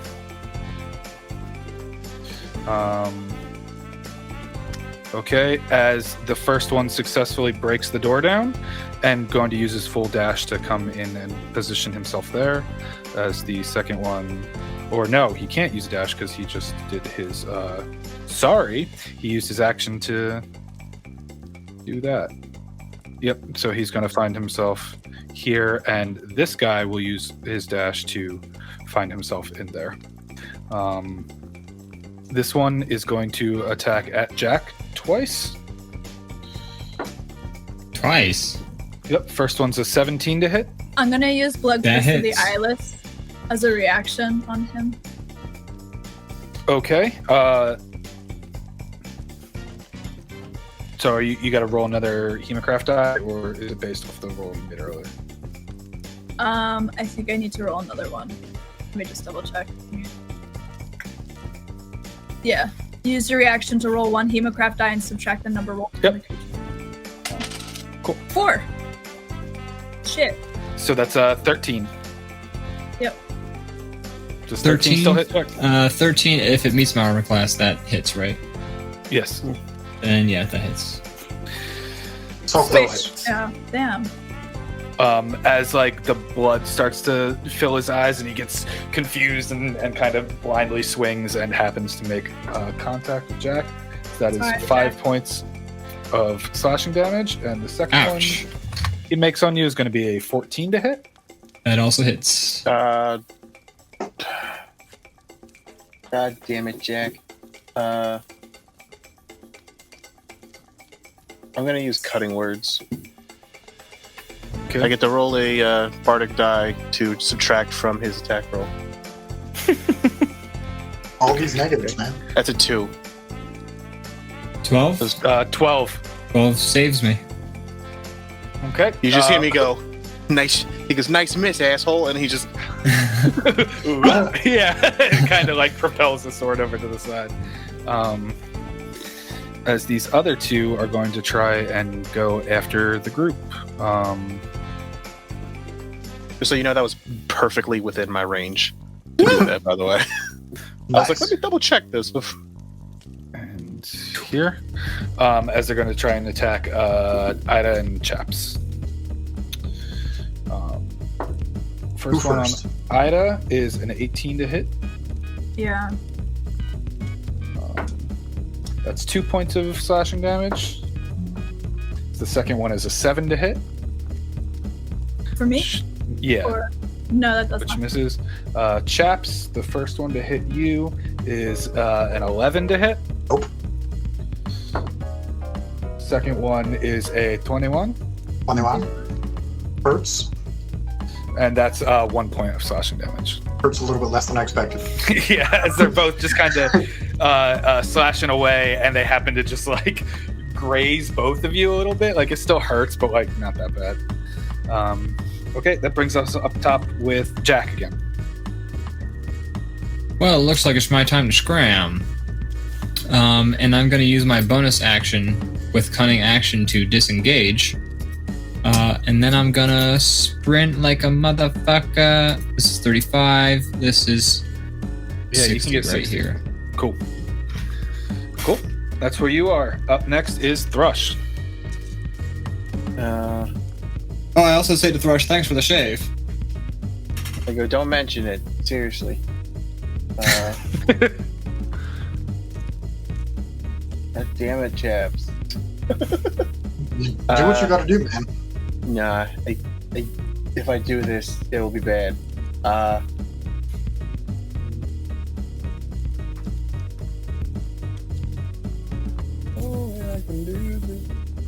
Alright, this door in front of me, there's no physical way I'm gonna break it. Just say bad words about it, it'll fall apart.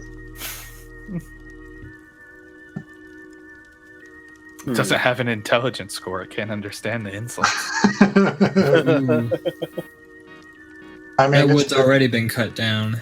It's not like it has a 0 to its intelligence modifier. Its intelligence is a 0. It has no intelligence. It is a door. We don't know that. Yeah, right. Magic talking door. Let me see something. Let's check this spell real quick. Now I've seen it all. Is it from Suntree? From where? is it from? Isn't it called Suntree, or is it? What, our ridiculous No, thing? no, from Critical Role. Oh, maybe. That might be a bad fan. I was gonna say it's from Yagnia. No, Yagnia. I'm. Hey, yo, you tried to get past me? Not on my watch, bud. Thrush in. I'm gonna attack the door. Just full on attack it. Okay. Come on. I should have like 2 HP, and I could have just punched it once. That's a 22 to hit. Yeah, that hits the door. It's a door, man.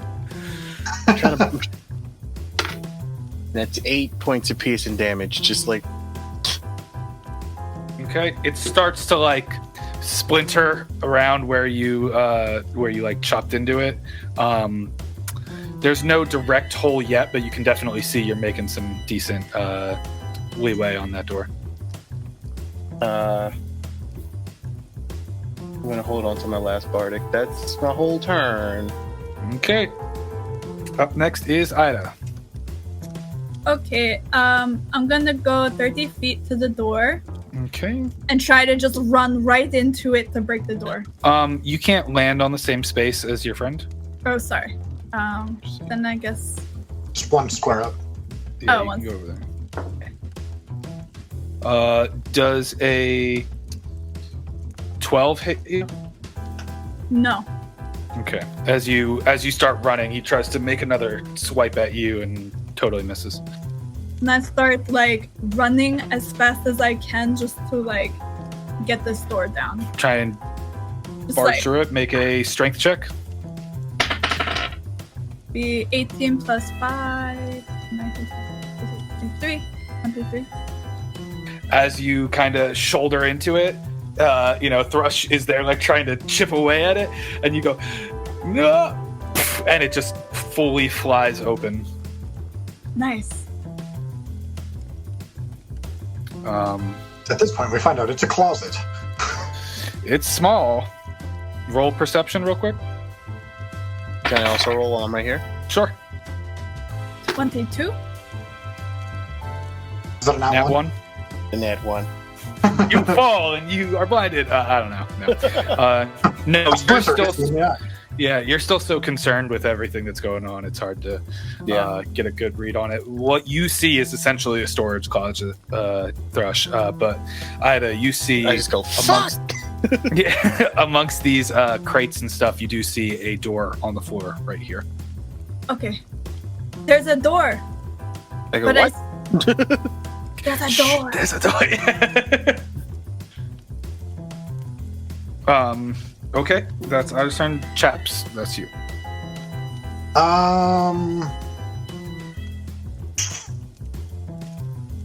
Man, I can't imagine I heard her say there's a door there.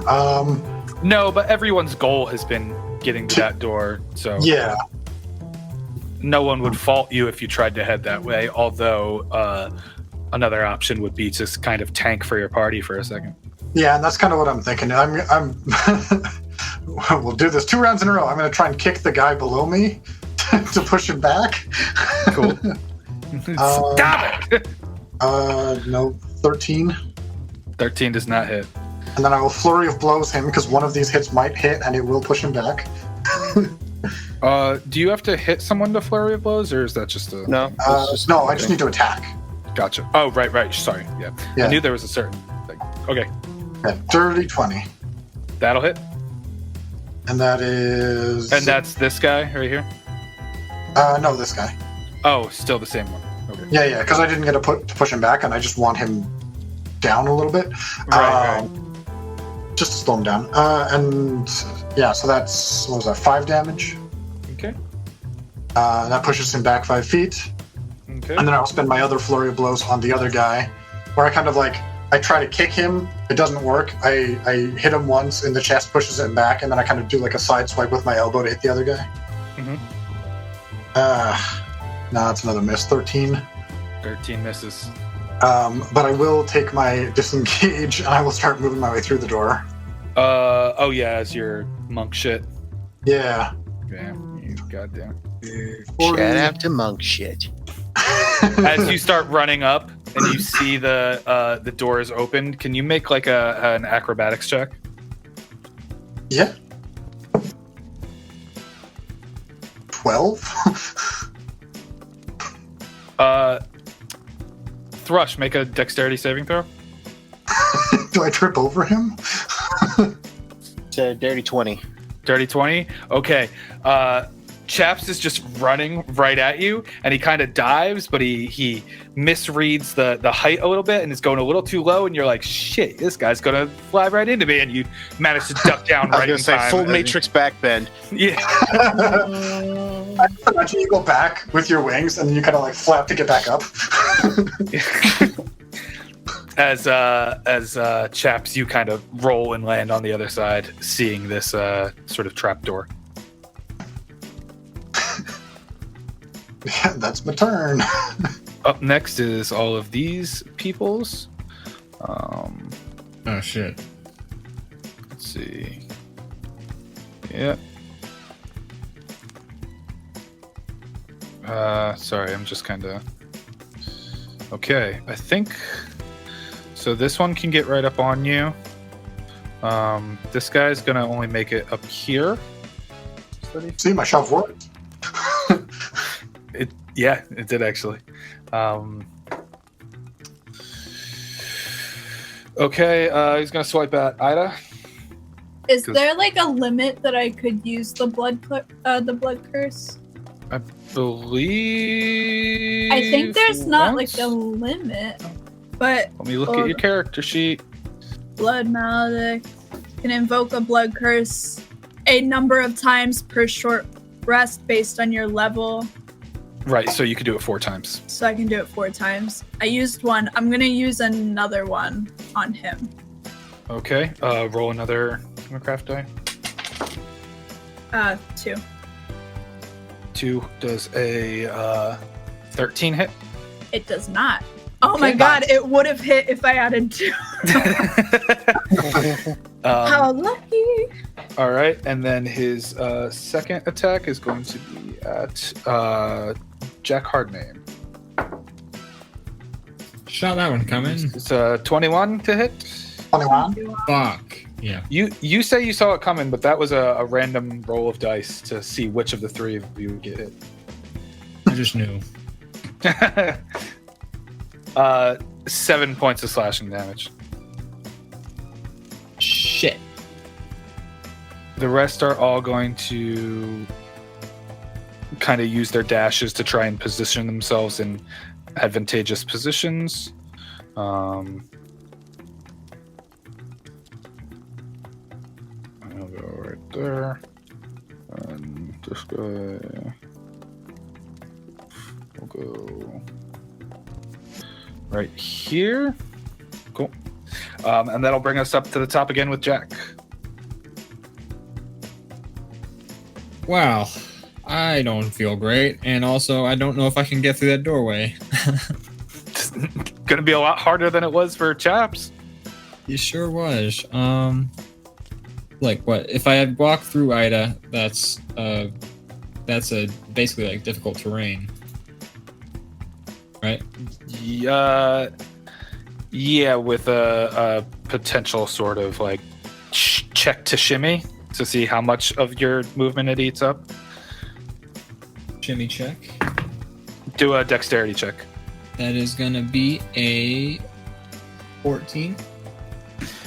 Yeah, it just takes 10 feet to get through. Okay, so 10, 15, 20, 25. I can get here with my 30 feet, and I'm going to use my action to rip open the cellar door. Okay. You also have your bonus action dash if you want to use some morphine, but not to metagame. Yeah, you open the door, and there's just kind of a ladder going down. Okay. Use the rest of your movement to get out of there. Man, I feel bad leaving my comrades, but yeah, I'm gonna do that. I'm gonna get the fuck out of there with the rest of my movement action. Okay, after about another 30 feet for your dash, you kind of get down this ladder, and you're just about at the bottom. Now, okay, that's fine. I was gonna get myself in, like, ready to shoot at anyone who is oncoming, but I'll do that in the next turn, because I don't have any more moves. Yeah, you're not at the bottom of the ladder yet. You're still, like, 5 feet above the ground. Oh, shit. What a ladder. Up next is Thrush.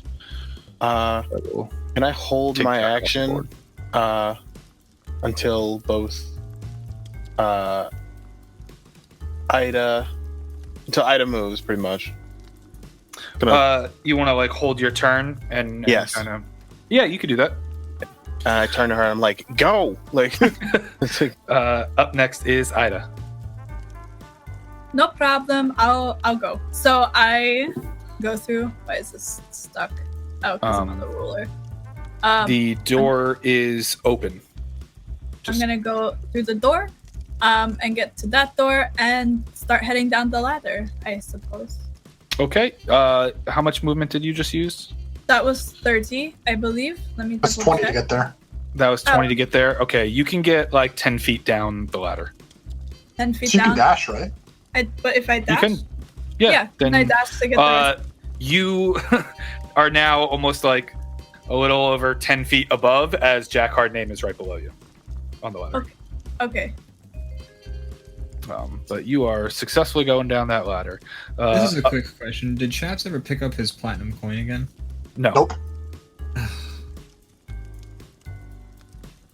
Up next is Thrush. All right. She moves out of the way, and I'm like, "Thank Christ, finally!" And I pull out the rapier. You see me like rapier in hand, and I go, and I take the action to put it, like my bonus action to put it away. Pull out the loot, and I go, "How about a song?"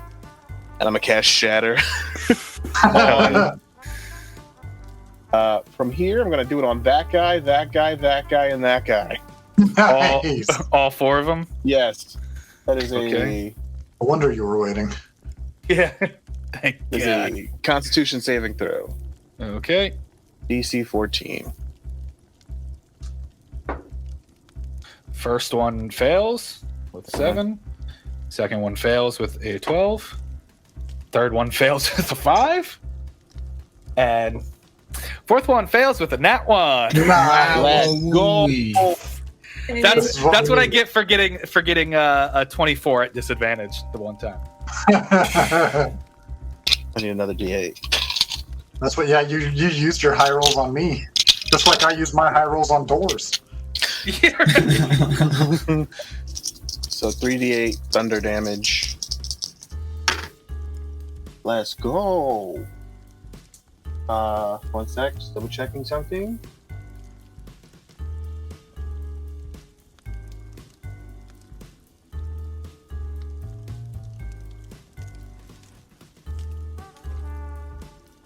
That is 20 points of thunder damage. We might not have even had to run. No, we still want to run because there's people I outside. still want to run. I just wanted to hit the hell It out was of him. 20 points? Yes. You forget we were followed by an assassin. Well, yeah. Yeah, Kira's not in that group of folks. Kara, no, they are not in there. Okay. Yeah, so they all just kind of like wince back, and you can see some of them start to physically bruise with pain and stuff. Let me see. This one and this one are starting to look pretty hurt.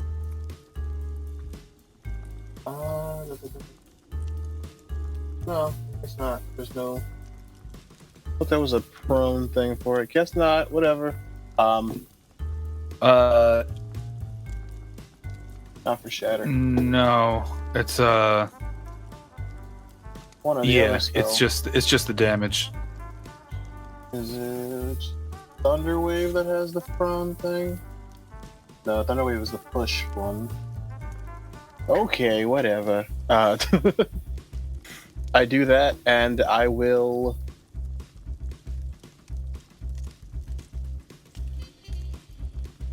I'm just kind of chilling here. I'm just gonna wait here. You don't want to go down the hole? I don't want to get hit in general, but I mean, if you I'll don't, just though, take- he's going to hit you next time. So, yeah, I'll just burn it. I'll just take the opportunity attack. Okay. because I have some cool shit planned, and I need you out of the room to do it. Oh, we're both in that boat. I get to the thing at 20 feet, and can I get in here and then? Yeah, you can get 10 down. Can I just kind of stay near the top so I can keep eyesight line on a chap so I can help if I need to? It's a 9 to hit for the 9 does not opportunity hit. attack. Cool. Up next is Chaps. I'm going to describe this, and you're going to tell me if I'm allowed to do it. So what I want to do is I want to kind of run back, swing myself so I've got both hands on the side of the box, twist it so it's covering the hole, and I want to fall down the hole. I don't want to grab the ladder. I just want to fall down the hole. Oh, so you're gonna kind of like jump and just let yourself fall? Yeah. So I want to twist the box so it's like blocking the hole so they can't come after us, or at least it'll take them work to like move the box.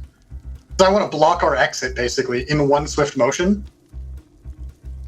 But either way, like I mean, Thrush isn't down there yet.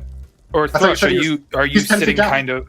I'm like sort of in the hole, but like enough to where I can still see. So if he jumps down, I guess he's just landing on me, which will... No, I'm not grabbing the ladder. I'm going down the hole. It depends on how big the hole is. If it's just enough for a body, then you'll just hit me. Yes. Yeah, we'll do acrobatics. Which one of us? Me? Yeah, chaps. One trying to do the ridiculous shit. And give me a strength in there as well for posterity's sake. So I got a 17 for acrobatics.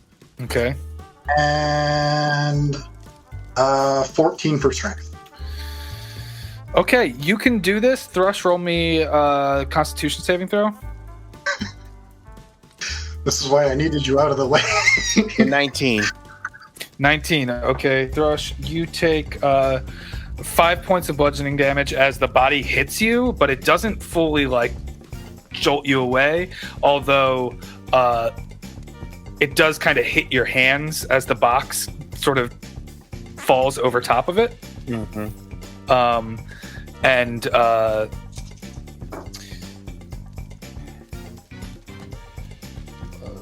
do I fall to the bottom? You do fall to the bottom. Perfect. I'm going to use slow fall as my reaction. I thought you had something cool. I rolled damage, and I was like, how much damage? It was going to be 20 points. That's exactly what I reduce it by. So I take no damage. Nice, yeah. So I grab the box, I twist it, I fall down the hole, and I do a tumble at the bottom. You did a Legend of Zelda roll. Hit the bottom and just... Amazing. Yeah, right. I get to the bottom, and I look up, I'm like, time to get out of this joint. Okay, you are met with a large, like, underground cavern. It starts here, where you're at maybe like 10 or 15 feet up, but then the path kind of slopes down and makes the cavern as it goes sort of larger and larger. What are you all doing? We can drop initiative for right now, but we'll see what happens. At this point, I'm just getting down to the bottom of the ladder. Yeah. When he gets to the bottom, I'm like, sorry for the damage. Had to get out of there quickly. You're muted, Ash. Sorry, my bad. I was just saying that I wanted to get down and then just keep going. Like. Okay. Yeah. Just get to the bottom. He's like, Amscray. We should go back to Jack's to see if, you know. Do you really think Jack's is the best place for us to go? Pretty sure that gold's long gone. That's true. Okay, as you guys all get down to the bottom and you start haul ass and talking about what you're going to do, we're going to take a break. And we will be right on back with what happens next. As the unfortunates try to make their daring escape. Be right back. It's a very unfortunate escape. Yeah, he's gonna have resistances to everything, and oh hi, I didn't see you there. It's me, Aaron from Extra Attack. I was just busy homebrewing up some monsters for our various campaigns and one-shots here on Twitch. Did you know that now you can subscribe to Extra Attack here on Twitch? Which not only supports us, it gives you some pretty cool exclusives as well. Exclusives like emotes, like this, and even this. But Aaron, is all you get for subscribing to Extra Attack on Twitch a few silly emotes? I hear you ask. Why no, you silly fuck! Subscribing not only shows your support and gets you those sweet emotes, but if you're a member of our Discord, you get access to exclusive content and updates on Extra Attack shows, ad-free watching on all our Twitch streams, and it just makes you a better person than other people. This statement is not true and in fact does not reflect the standards and views of Extra Attack. So subscribe to Extra Attack today by hitting that sub button. And hey, if you have Amazon Prime, you can link your account to Twitch and sub for free. That's right. Fucking free. The best price. Now, excuse me. I have some OP monsters to make. Yeah, so he's gonna have like 15 legendary actions.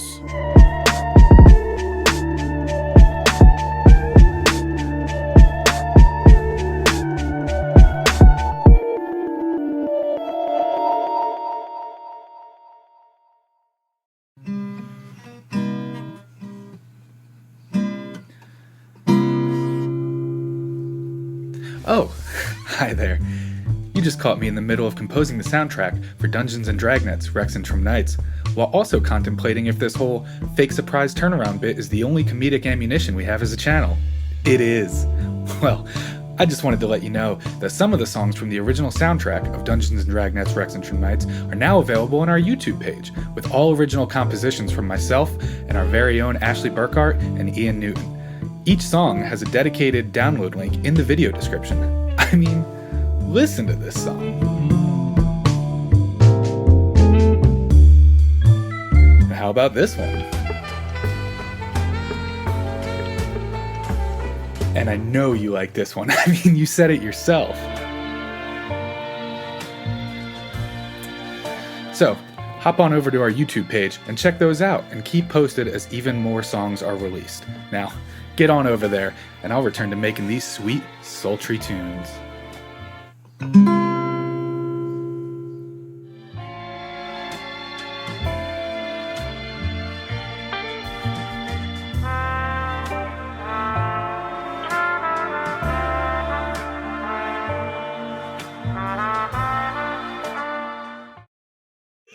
We're live. Yeah, We're live every right time. now? I'm so determined to do it. Oh no. Every time. How's it Every going, single Internet? Hello, Hi, everybody. What up there? Hello, hello, hello. Hello. Oh, well, thanks for joining us. What do Appreciate we want it, to talk about it today? I want to talk about some subscribers we got when I started paying attention about 15 minutes ago. Right. We have a subscriber on tier 1. We have Drawbomb. Who could that be? I heard you work Ooh. with a real jerk. And then Dr. Soundcheck subscribed with a tier 2. Oh my shit. god. Get us those points. Friend of Let's the go. channels. Hell Dr. yeah. Soundcheck. How much is that? Like $10? 10 Something like that. something like that. It's a lot of money is what I'm saying. uh, I don't know if I don't have a koozie for this. I'm gonna drink this Highlighted off tier camera. 2, you fucks. Oh, I need to take my. I'll just hold it. is it from me? Oh yeah, since I'm sub to him. Also shout out to Eb with 6 months advanced tier 1 sub, and to What the hell? Aber Music for the Amazon Prime sub. Who's that? You crazy mofos. You crazy cats. Yeah. Hope everyone's enjoying. Any burning questions in the chat Yeah. there? Questions, comments, concerns, anything not from Dr. Soundcheck because he's mean to me sometimes. No, he can do some stuff too. Yeah, he can ask some stuff. He paid us money. He did. He has the privilege. He can be as mean to you as he wants now, unfortunately, and I'm sorry. No. Aaron's like 2-year contribution to his channel has greatly outweighed his 1 tier 2. Fair. Okay. Now, actually, Dr. Soundcheck, Aaron gets to be mean to you now. So, Aaron, do you want to verbally berate Dr. Soundcheck for like a couple minutes? Yeah, hold on. ASL 1,000 Dr. yes Soundcheck smells. and the world of Exandria. ASL, that's short for Aslan the Lion from the Chronicles of Narnia, correct? Because You mean if so, Jesus? we don't have Aslan in the campaign yet, but we're working on. We've been every time we We're try to working just on it. We're We- you know, so, no, you know. no. We're stuck in contract negotiations. If we can Yeah. pull them, it'll be a big get for us. We're really hoping right now, but there's not too much we can talk about. It's a little on the hush hush, if you know what I mean. I forget if I talked with them Flying with in you Liam guys. Neeson to reprise his vocal role. That's right. As Aslan, I forgot he was that lion. I forgot he is a lion to his acting credits. I forget who I talked to. I forget if it was with you guys or if it was with somebody else, but I did talk to somebody who is related to the C.S. Lewis estate in like the last month or so. Oh, weird. And they were just like, yeah, they don't give us any fucking money. Like they're all the way over in England living in like a blimp or something. I don't know. Do you want to know a fun tidbit about acting credits? Because you said acting credits, and it always makes me think of this. Sure. Lawrence Fishburne. I'm not SAG nominated, but I mean, sorry, go ahead. Lawrence Fishburne is in Nightmare on Elm Street 3. And he is credited, because it was early in his career, he's credited as Larry Fishburne. Yeah. Doesn't go by Larry anymore. Which is fucking uncomfortable to think about. If it said, and introducing Larry Fishburne as Morpheus. Yeah. That would be, no, it doesn't have the same ring to it. Larry. Oh shit, we're still on stream, aren't we? Yeah. I genuinely forgot we were on stream. I thought we were making for great conversation for these folks to learn new facts about old Larry here. No, that's something I talk about no matter what. Okay, I gotcha. I got 2 fun facts about Larry Fishburne.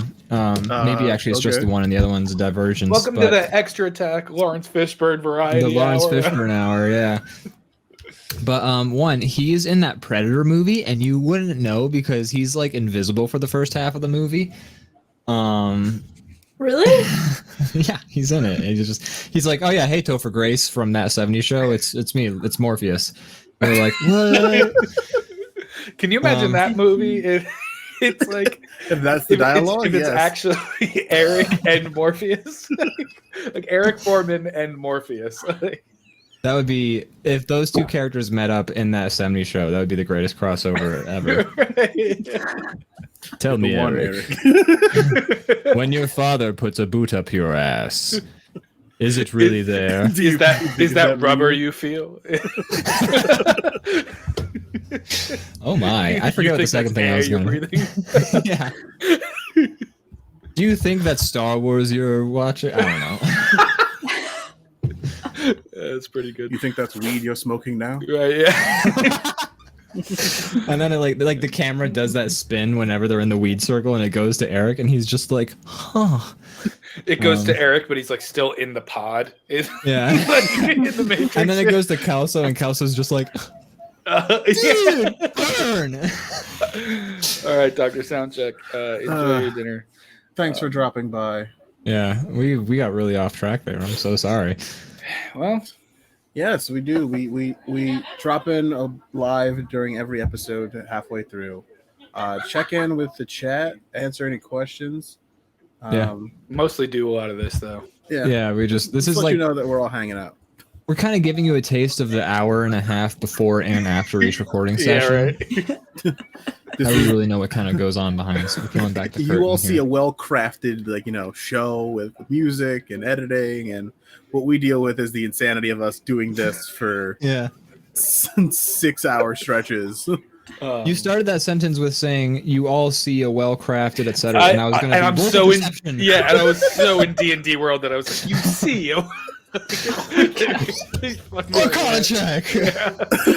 I want to roll insight on the show. This is what you're doing right now, folks. You all just rolled a natural 20 right here. You rolled a 21. 21. 21. On insight. I'll get a 21 emote in the chat right here. You beat me to it. I know. I was. All right. It's like you were. Anything you guys want to cover? We are at. This is episode 4, so we're almost halfway. Almost halfway there. It's good. Oh, boy. Exciting. This is our second combat. Yes. Which is fun. Oh yeah, that's crazy. A little bit of we're gonna have some extra fun stuff for you next week, episode 5. We'll let it happen. I'm not gonna go too much into. We'll let it happen as it happens. Is that next week? Yeah. Yeah. So record your stuff. We gotta record our stuff. That's very aggressive. Haven't recorded episode 5. Everyone can passive aggressive. Like, why don't you just record your shit? No, I didn't mean it like I was being passive aggressive. Yeah, I think. It'll be good. Should we go back to the Be Right Back screen? I kind of want to talk about Lawrence Fishburne for another 5 minutes or so. It's dragging. Oh, okay. Dungeons and Dragons. Just drop some biddies if you wanna ski and then just come back at the end and just talk about Lawrence Fishburne. I got like so many facts about Lawrence Fishburne, guys. He's going to do one more right now. Right now. Oh shit! Yeah, I knew that would.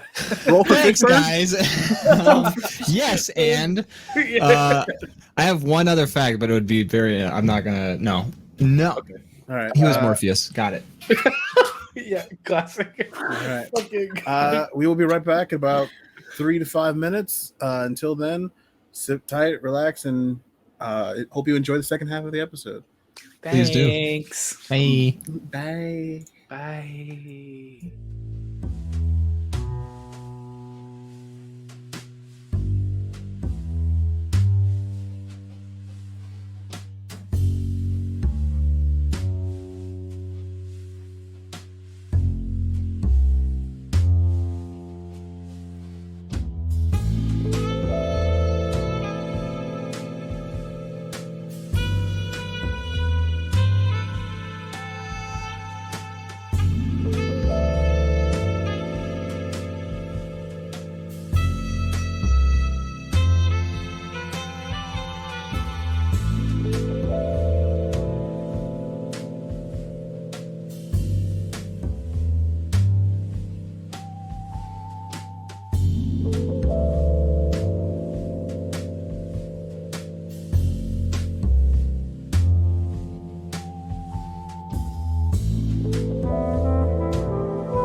Welcome back, everybody, as you make your way down into the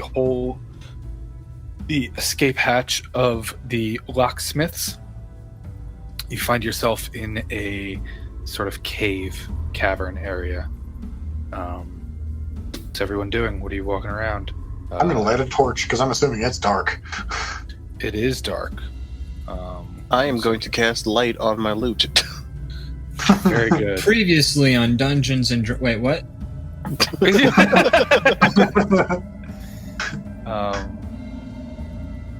Okay, and then everyone. I'm still holding my bow. Yes, which has sort of impeded the way that you can go down the ladder, but I won't make a big fuss of it. Yep. Everyone find yourselves positioned at the beginning of this map as you find yourself under here.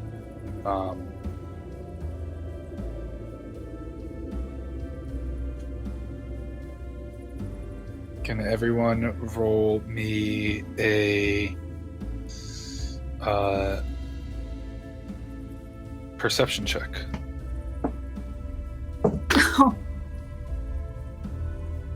18. That's a 9. Nat 1. Oof. Oof.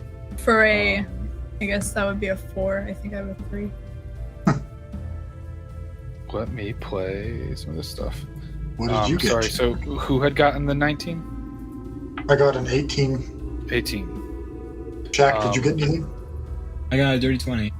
Dirty 20. Jack and Chaps, you notice a small piece of paper kind of just adhesived onto the wall here with a bit of scribbling on it. Where? I take a look at the paper. On the wall right here. Ah. Or kind of over here. What does the paper say? Jack, as you look at the paper, it reads simply, "Do not follow. If so, good luck." And then a small drawing of a key. Well, it looks like they don't want us to go down this tunnel, but I'm not sure we have much of a choice.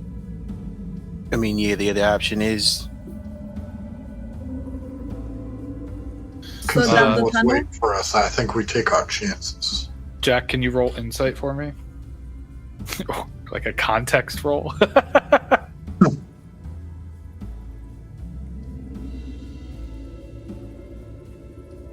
That's a 21.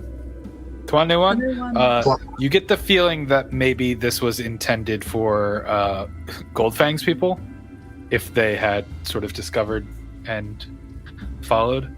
But now you are kind of in their area. Are there any visible keyholes in the vicinity? Roll perception. Or investigation, because you're talking about keyholes. That is a 19 for investigation. 19 for nothing. Or that no, you see. sorry. Sorry, I thought that was I thought it was an 18. It was a 13 on my die, so 12. Same thing. Nothing that you see. I was hoping there would be a disengage switch. Since we have a key, but no. they were leaving in haste and kind of set up what they could set up. Fair enough. Wow, then. So an ominous note at the bottom of a secret hatch into a mysterious tunnel with a warning telling us not to follow. Yep. Sounds like we're walking into a trap. Sounds like we're walking down the tunnel. All right. At least I'll die with company. And then cautiously, Thrush is going to start walking.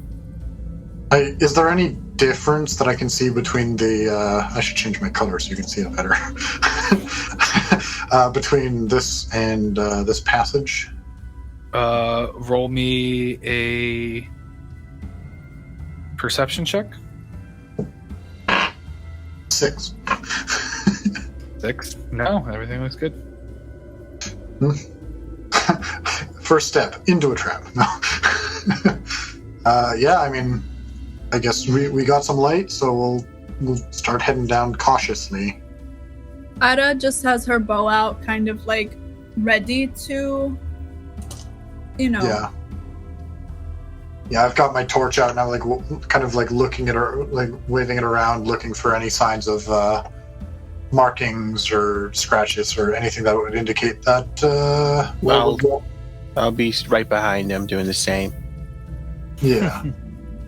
Basically, like, we know it's probably dangerous to go this way. Okay. But we have to. Yep. As you walk in, Ida, you being the first one, can you give me a dexterity saving throw? I thought I was the first one. Based on the positioning here in the map is what I'm going off of. We're taking this pretty literally. Jack, where are you at? Mine would be a 21. 21. I'm gonna be right here. Oh, well then, Jack, can you give me a dexterity saving throw? You're going ahead of the party? I thought... That was an 11. 11. Jack, you trip head over heels on a tripwire, falling flat, being knocked prone as you all start to hear a bit of rumbling from behind you. Could do a quick turn and look. Yeah, roll me perception. Do we have to do an Indiana Jones run? I feel like that's about what's not happening. It's only a 7. 7. You don't see anything, but you hear a rumbling getting louder and louder. We should run. Now, is this area here like a break in the path? It just kind of went around the same area. But this is like a different pathway, like it's something we're rolling down the No, pathway. you came from this way. It can go around here, or it can go here. There's kind of like a natural sort of shape there. It doesn't go off in any other direction. I'm not saying it goes off in another path, but it is a split in the path. Like if something were rolling down, say, like this way would be safe. Sure. But I'm gonna turn around with my torch in hand to see if I can see what is causing the sound. Roll perception. That's a nat 1. No. Does that have advantage because he has the torch? No, it would be at disadvantage if he didn't. Perception, I rolled a 21. 21? 21. As this is all happening, Jack, you start to see little pebbles falling. Run. As the parts of the ceiling now just start caving down and Oh, okay, let's go. Run. Yep. Is Jack... it's getting closer. Just help yank Jack. It's getting up, closer. Like, run, and we just take off. Oh yeah, no, for sure. We're just full on sprinting. I don't know if you want us to do this in like initiative or anything, but I'm gonna do a perception check. Roll perception. That is a 23. 23, Jack. Right as you get into this kind of like section in the center here that kind of bows in like that, you notice another tripwire. Watch out! I'm gonna jump over it. Like full sprint, I'm gonna just like dive over it. Roll acrobatics. I'll do the same. 21. 21? Easy enough. It's a 23 acrobatics. It better. For full front flip. I got a dirty 20 for acrobatics. Yeah, I do like a roll over it. Dirty 20, easy enough. For acrobatics, I rolled a 9. It's not a very high DC because you I'm not realized gonna it was flip there. over it. Yeah, I know. Everyone's doing these like insane sort of acrobatics and jumps and flips, and Jack goes, "Ha!" and just gets over top of it. Yeah, he steps over it. We're like full on sprinting. Question. Yes. Is us in this situation? Is both me and Chaps having light advantageous, or are we in close enough quarters to where it kind of just? I don't know. All right. Well, I'm going to definitely see more. Yeah, I'm definitely gonna do something. I'm gonna, as we run. Are you over top of the thing? Because you've rolled. Yeah, I'm like over the thing. As we run, I'm trying to think what I have in my pockets. I don't have much. Dice. As I've got copper coins. As you get past, and the whole roof starts to cave in, and it stops right around the area of that tripwire. All right. Okay. I will. And just dust, sort of spreading and clearing. Can I go back and see, like, is that completely covered now? Like, there's no way to go back that way? Roll perception. 18. Yeah, you see no entrance point at all. I wish those scumbags had been following us. They could have been trapped underfoot or underneath. But, you know, oh well. At best, they can't follow us anymore. This is true. I'm going to pull out 5 copper pieces, and I'm going to cast light on one of them, which makes my loot not light up anymore. But I got a copper piece that's just glowing just as bright. And as we get a little further, I'm just going to wing it as hard as I can into the cavern. Roll a strength check. Okay. It is an 18. I rolled a 19. I have a -1 in strength. 18. As you throw it, it kind of hits into the. You see it fly, and it hits into a central sort of pillar type thing here.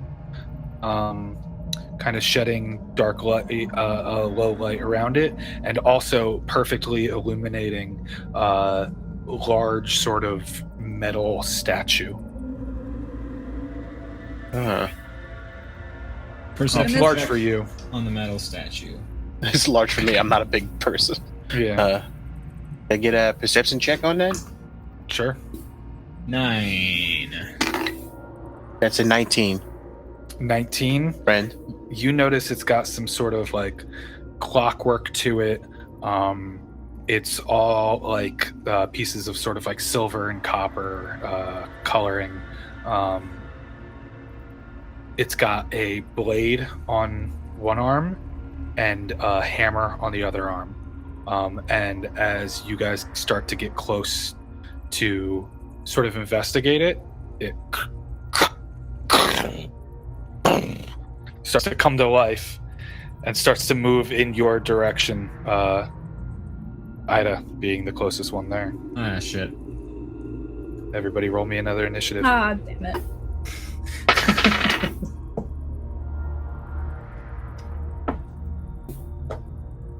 Combat's just not my name. Yeah, Tyler, these dice, they... Here for Luke. Hold up. Yeah, she'll catch up. What'd you say, Ashley? I said that the dice that Tyler got me keep rolling like really high. Nice. Sounds like I need some dice from Tyler. Yeah, I'll get you some. Anyone roll above a 20? 22. 22, nice. 15 to 20? 10 to 15? 14. 12.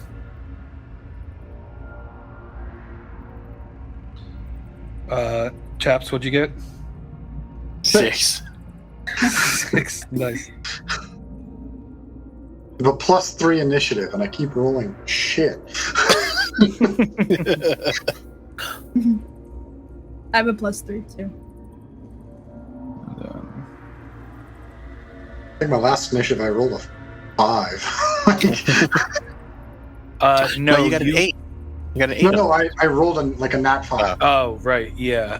Because I remember I rolled an 8 on them, and Yeah, but what I'm saying is I rolled a 5 and I rolled a 3 now, so yeah, hell yeah.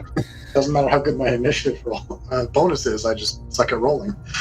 Let's bring back the other music here. Heck yeah. Let's do it. I can't wait for you to look at this recording and there's just random swaps of me just like making sexy eyes at the camera. Oh yeah, I tend to do the same thing. Oh, baby. Okay, up first is Ida. I'm going to load my bow and shoot. At disadvantage because you're within 5 feet. Okay. Does a 15 hit? Does not. Well, as you're kind of super close to it, you're hard to get right on top of it. It's coming on top of you. Shoot, and it goes wide into the cavern. I'm gonna go 30 feet away. I know it's gonna be an attack of opportunity, but is it possible to go into where the shadow area is? Yeah, but you don't have dark vision, and the light is not illuminating that far. Jesus. Okay. I'm gonna go right here. Okay. Right before the light. Okay. Cool. So to answer your question about it being advantageous for multiple people to have light, probably. Where's the coins? Yeah. No, I know. Yeah. Up next is the robot. Oh, wait. Does he have an attack of opportunity on me? He does. Let's see, with the blade, that's 15 to hit. I think that just hits. Okay. That's 9 points of slashing damage. Ouch. Ooh, he hits a little bit harder than the guards. Yeah. Potentially. Well, they hit me for 1 and 4. Fair, yeah. Definitely there's potential. Up next, it is its turn, and it's going to go straight forward to Chaps to try and attack. Multi-attack, one with the blade, one with the hammer. That's a 23 to hit. Yup. That's 10 points of slashing damage. Can we go back to the guards now? I got a better chance against them. That is an 11 to hit with the hammer. Nope. As it comes down, it crashes into the cave floor and kind of kicks up some rocks and stuff. That is its turn. Up next is Thrush. All right. Can I do an investigation check on this guy? What are you looking for? I'm just gonna scan him, and he's definitely made of metal. From here, can I see a visible keyhole on him? Okay. Is this gonna be my action or not? Because I have a full action I'm ready to do. If it is, I'll just bypass this entire thing. I'll give it to you for a bonus action to do a quick scan. Yeah. Shit. No, my investigation is a 2, so that's an 8. No, not that you can see, as it's moving around a lot and trying to attack your buddy. Swing the loop back around. Hey, metal man. I'm gonna cast Shatter on him. I'm going to aim it. Yeah, so that you can kind of really. I'm gonna aim it right here. Yeah, please don't shatter me. I've taken enough damage. I specifically and you have disadvantage as well. Yeah, you have disadvantage if you're made of metal. Yeah. Oh, he has disadvantage because he's made of metal. Yes. DC 14 con. So it definitely would have hit me. Yeah, that's why. It would have fucking destroyed you. Con? Yes. Damn, they were both bad. That's a 8. It's not gonna do it. Let's go. That's 20 thunder damage. 20? Yeah. Jesus. That would have put me out. Yeah, I see why you don't want to hit me with it. Yeah, everybody kept beating my goddamn way. As it kind of recoils a little bit, and parts of its armor kind of burst off of it. I taunted him, just I fully loot and hand go.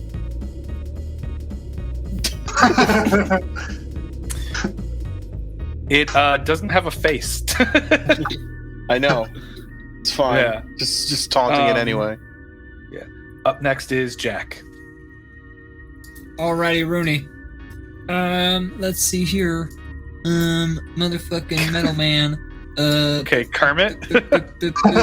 This is Kermit the Frog here, and I'm going to blow your face off with a flintlock pistol. Kermit the Frog here, gonna pull my short sword and stab him in the fucking face. Okay. The one he doesn't have. We just Well, I know we just established he doesn't have a face, but I figured I'd stab him in the facial area where a face would normally go. Yay! Does a 16 hit? It does. Sweet, my Hell short yeah, sword. Jack. You get sneak attack as well. Oh, sweet. Do I have to? I don't have to like set up that I'm sneaky before I do sneak attack. I just do it. No, if he's within engaged 5 with somebody foot of 5 it. feet. Yeah. Oh, word. Plus, it says once per turn. So I mean, I think that means I can just do it like once a turn if it's a finesse or ranged weapon. Oh, okay. If you're hiding or if you have advantage, well, if you're hiding, you get advantage on the attack. So if you have advantage, or if it's within 5 feet of engaged in combat within 5 feet of something else, essentially not expecting you to come up on this side. It's it says I have sneak attack and it doesn't have any prerequisites. It just says once per turn I can sneak attack as long as the weapon is ranged or finesse. So interesting. Even if Thrush wasn't there, I would still be able to sneak attack because my short sword Chaps is a finesse. I'm sorry, is Chaps the one next to him? Yes. Yeah, that's what I meant. The other metal man. Yeah. I like that the Jack voice is completely gone in lieu of like a Kermit and an Ian thing. Yeah, I don't know. That's a 6. That's a 4. That's my 2 sneak attack rolls. So that's 10. And that's another 6. So then that's 16 plus 2. So that's 18 damage altogether. Nice. You guys are... Not bad, Jack. Not bad. Thank you very much. Going for it. There it is. Okay, as you run up to the side of him and kind of like wedge your sword in parts of like the exposed gear works and stuff, you see things starting to like short circuit and get a little wonky. A trick I learned from my day in the King's Guard. Up next is dropping down from the ceiling. Oh shit! Is 2 clockwork spiders. One of which is going to go after Thrush. The joys of having such a low initiative is I can take out the spiders. Yeah, man. If you get him close to the robot, I can hit him again.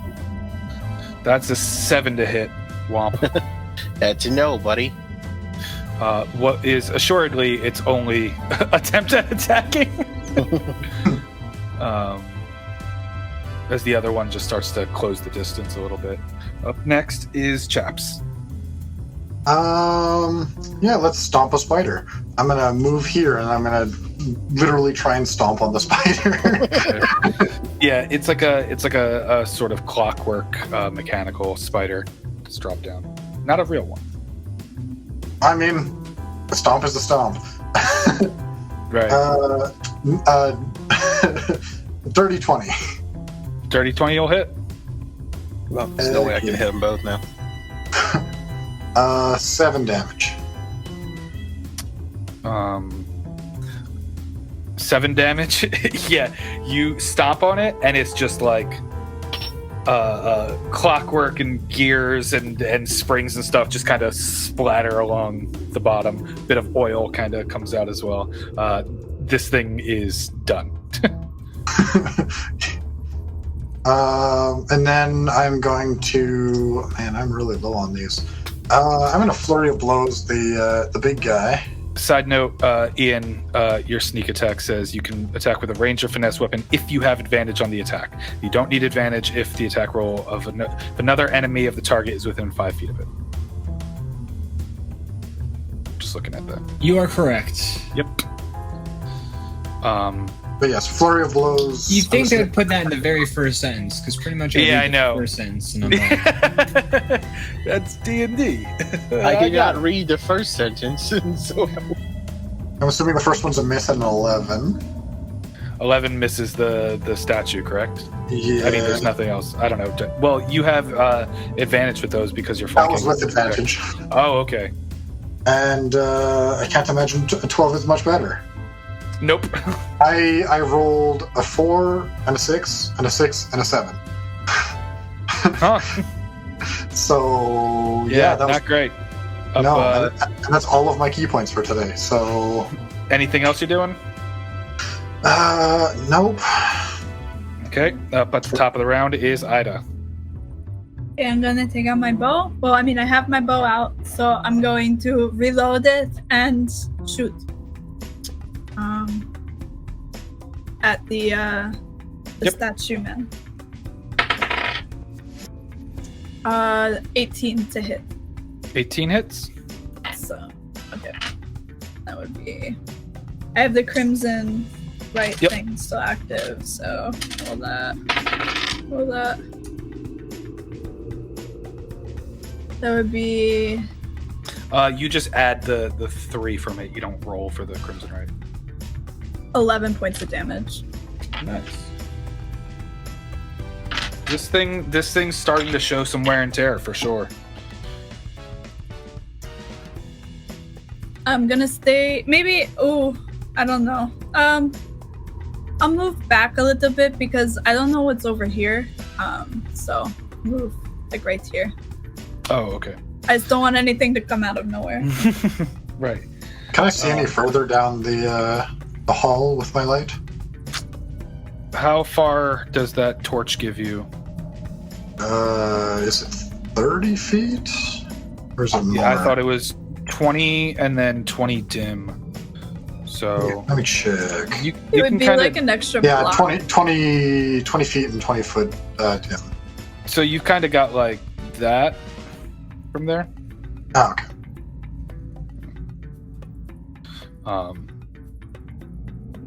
Okay, up next is Statue, who's going to make his first attack at, let's see, Jack Hardname.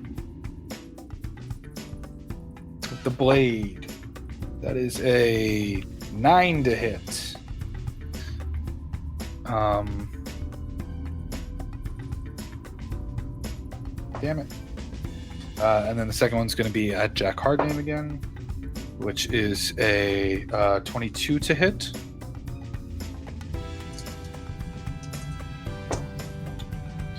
That's 6 points of bludgeoning damage. And Jack, can you make a Constitution saving throw?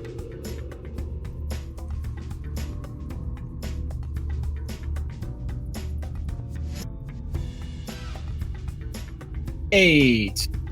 8, you are knocked prone, Jack. Oof. Ooh. Okay. Up next is Thrush's turn. Alright, I'm gonna attack swing the loop back around, pull out my rapier, and attack this little spider. Okay.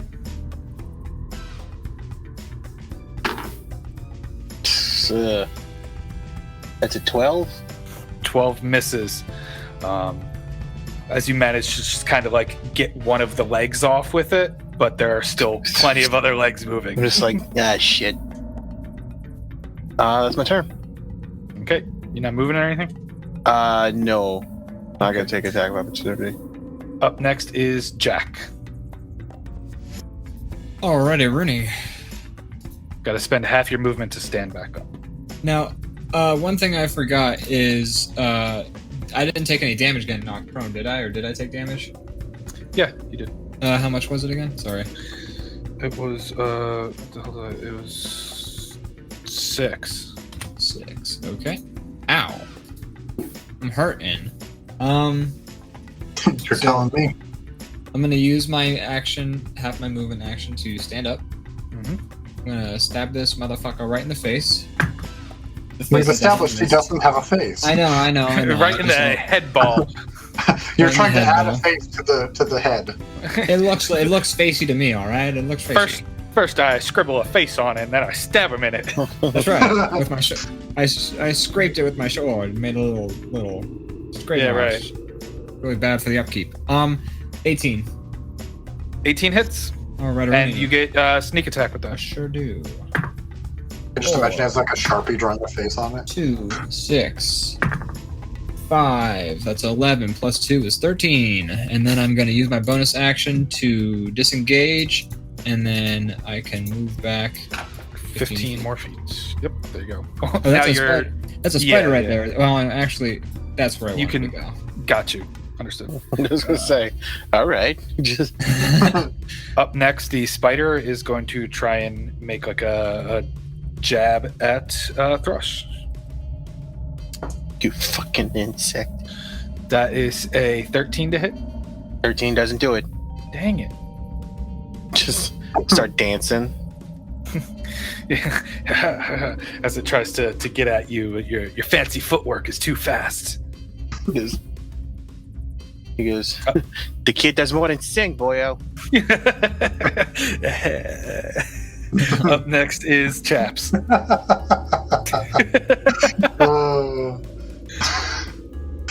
Well, there's not a whole lot I can do in this situation, so I'm just gonna Falcon punch him. Yeah, that's basically what I'm gonna do. Is just one hard punch to the chest, which is a miss. That's an 11.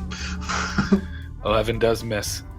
Yeah, you hit him straight in the chest plate, and you just hear like a boom. And then, I mean, I'm not gonna move out of his radius, but I'm gonna move like to here. Okay, yeah, that's fine. Anything else? I don't think there's anything else I can do without using or with having no key left. No, there's not. Okay. Up next is Ida. We gonna shoot the bow again at the metal. You're gonna man. have to move unless have Jack in your line of Yeah, I can. attack. I can move. Yeah. Just letting you know. Apparently, I can do an unarmed strike as a bonus action, not a flurry of blows. But Move there. We'll worry about that later. Yeah, you can do a bonus action attack. You want to try and do it? Yeah, I'll try. Okay. Doesn't matter. I rolled a 4. Okay. I've not rolled above like a 7 for an attack yet. So actually, I killed the spider. So. Okay. Ira. Okay. Go on. Plus 7. 16 to hit. 16 just hits. Awesome. Okay. And then I roll 14. 14 points of damage. Nice. Sorry, 1 second. Yeah, it's starting to look pretty roughed up now. You see bits of armor sort of falling off. You can see sparking starting to happen, exposed cabling and clockwork and the like. Anything else you doing? No, I guess not. I'll just stay there. Okay. It's going to kind of shift over here, continuing this dance with Chaps. And it's going to just start at its waist area, just start spinning around and like holding out the arms, and can Chaps, Jack, and Thrush all make dexterity saving throws. Well, it's got a 10-foot reach. On this move, it does. 18. 16. Luckily, dexterity is one thing I'm good at. Same here. 11. How is you're a rogue, right? I know, I've rolled a really bad roll. Gotcha. Yeah, I was like, how does a rogue miss it? Oh. Jesus. Oof. That's 28 points of bludgeoning damage on the failed saves and half as much on the successful ones. Jesus So that is a failed save? Yeah. That's 14 So wait. damage. Now, I need to lose double of my max HP to die instantly, right? You have to reach your whole max HP in the negative. Okay. Yeah, you're not dead. You're just unconscious right now. Well, I'm close. I'm not 1 Because HP. 9 minus 28 is negative 19. My health is 27. I almost died. That's 14 damage, you said? Yup. Yes, it would be 14. Oh no. I'm literally at Jack 1 HP. goes down. Yeah, that move's a fucking killer. No kidding. Holy crap. We should have ran. Up next is Thrush. Not much of an option now. Oh no. God damn it, hard name.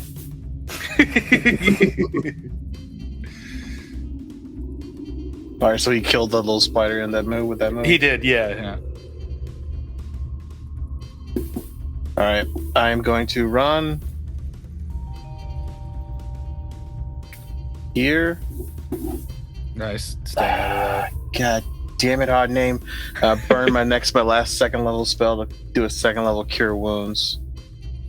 that. Yeah. Now, question. I start at 0 right now. Like, I'm at Yes. 0. Okay. Yeah. So when you get healed, it just goes back up. You don't come from a negative place. You get 12 points. Nice. Back Back awake with 12 points. Signals, where did I go? Oh my gosh. I'm gonna use my other 15 feet to go here. Cool. I awoke what felt like several hours later in a daze. I didn't know where I was, who I was, what my name was, what was even means. Jack, got the shit. We're fighting still. Oh my god, you're right. Okay, hold on. Okay. Up next is Jack. You need to use 15 Oh, feet of fuck. movement to stand back up. But Get the fuck out of there. I gotta take off the skull off my face. Okay. I'm gonna stand up. I'm gonna fucking stab that robot in the face that doesn't exist. you get advantage on this because you're flanking. Oh, sweet. Oh my god, that was terrible. Okay, a 10 doesn't hit, so I'm just gonna No, it doesn't. use my bonus action to get the fuck off. Disengage and boom. head into the corner there.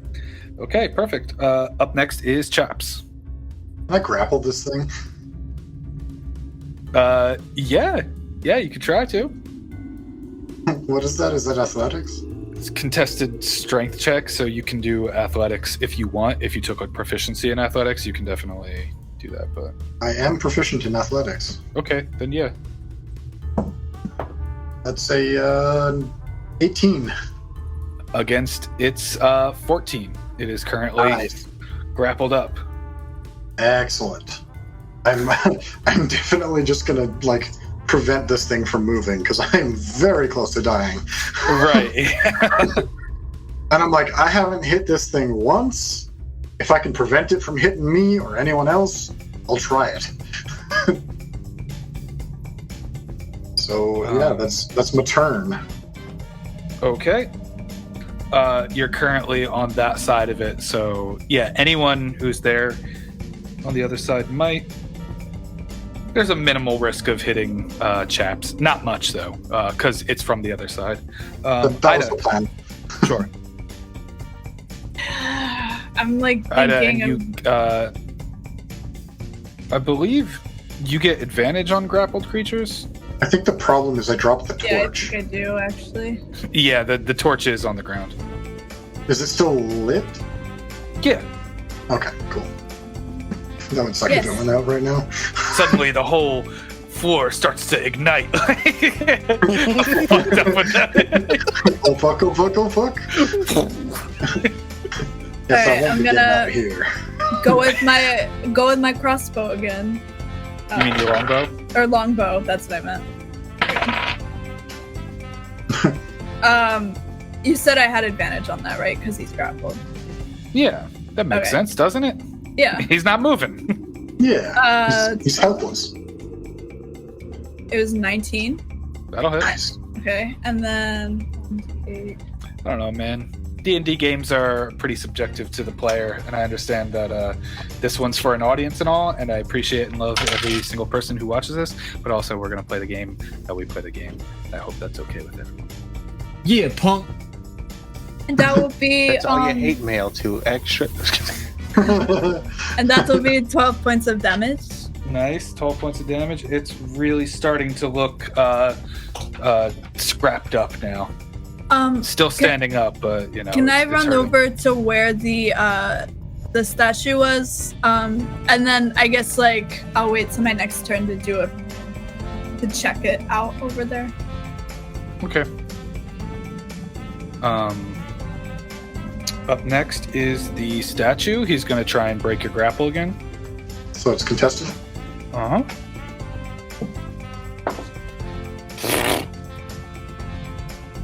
14? 5? If I rolled a 1, we would have tied. Yeah, as he's still kind of like stuck trying to spin around. Let me see if... No, okay, his little whirly move didn't recharge either, so... Oh, good. If that... Because he would have just flung you off and you would have fucking died. That would have cut me in half. Yeah. Yeah.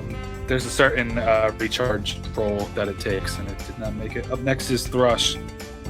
I'm trying to think of the best way to do this. Selfishness. Thrush is gonna cure wounds himself. Nice. I was gonna say, please don't shatter me. Can't anymore. I had to say fucking hard name. Oh, fair. I get 11 points back. Cool.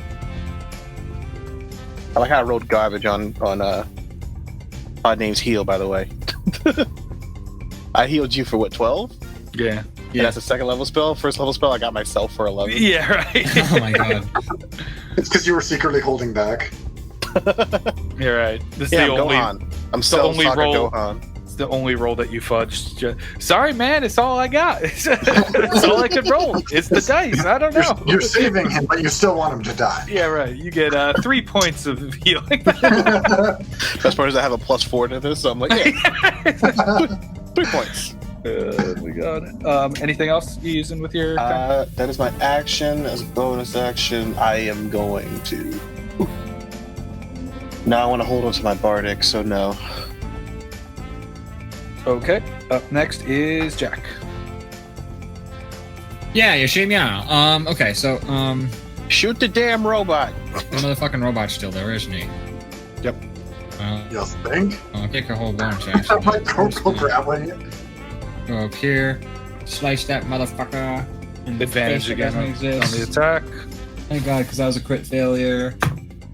That one was not. That's a 16. That's just barely hits. That barely missed or hits? It hits. Barely hits. Okay, thank God. Yeah. 4, 1, 5, 4, 9, plus 2, 11. And 11? Then, yeah.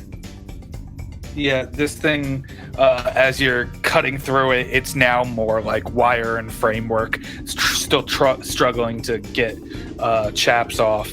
It is as barely alive as it can be. Okay, and then for bonus action... I could do 2-weapon fighting if I had 2 weapons. I don't. Yep. Anyways.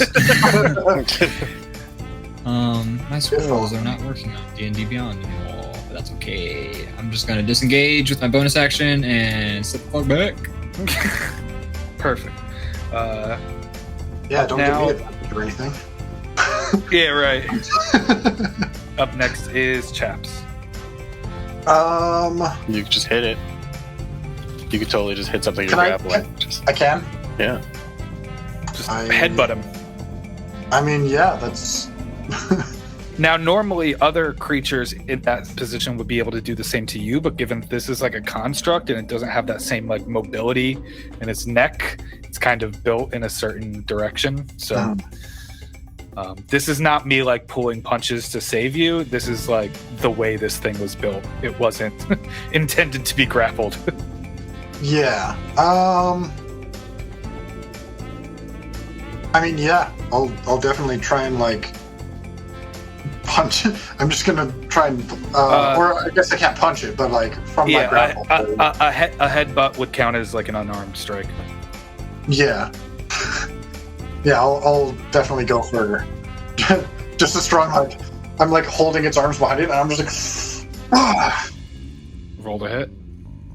It's a 15. It's a miss. 15. It barely misses though. And then can I do a second one? Yep. My bonus action. Yep. I like hit it, but it like glances off, and I just go around and I'm like, 21. 21 will hit. Please kill this thing. 5 damage. Chaps, how do you want to end this? I want to hit it where it knocks its head off and just rolls to the feet of Thrush and Jack. As you try and get it, and you hit it again, and just pop, and this perfectly like circular head just kind of pops off and rolls down right in front of Jack and Thrush, who are kind of tending to wounds and such, as then the whole thing kind of fizzes and drops down as just a hunk of scrap metal. As it's falling, I let go, and I just like collapse to the ground in exhaustion. And I'm just like,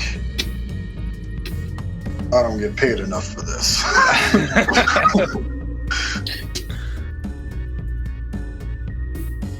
I'm realizing we're still in a cave and there might be other shit. He's just like, I'm just... while I'm like sitting on the ground, I'll like grab the torch and I'm like, we gotta keep going, but every damn time this is too close. Yeah, I literally saw the other side there for a split second. I came pretty close to just kicking the bucket, so this sucks, to say the least. I just want to go back to delivering packages. I want to go back to delivering bottles of whiskey to my mouth. I'd be down for a drink or two. I like stand up and like dust myself off, and I'm just looking around. I look at Ida, and I'm just like, anything interesting over there? Can I roll perception to see if I see anything where the statue was? Yeah, you could roll perception. I'm gonna roll investigation for traps while she does that. Not a good roll. And I'll move closer to give her some more light if she needs it. 16. You can't really see into the darkness without dark vision, but you do realize that the illuminated coin is kind of just to your right, by your feet. The illuminated coin landed right here. What's that? Is there anything on the pedestal or anything? I think that's what she was looking at. It's not, no, it's not a pedestal. It's a big like sort of natural pillar that goes from floor to ceiling. Then I'll pick up the coin. Hey guys, I found the coin. Nice work. Cool. You got you got your torch there, Metal Man? It shines light. Yeah, I'm holding on to it. As you kind of move forward. Rolled the 13 for investigation for traps. Where are you looking around? The floor is mostly for more tripwires, but also checking the walls too for little spots where darts can come out and hit you in the face. A dart. You're what looking is this around. voice happening? I don't know. We're kind of workshopping it as I go. Is Jack having a stroke? Like I feel like we're almost. I'm a little different ever since I woke up from a comatose state.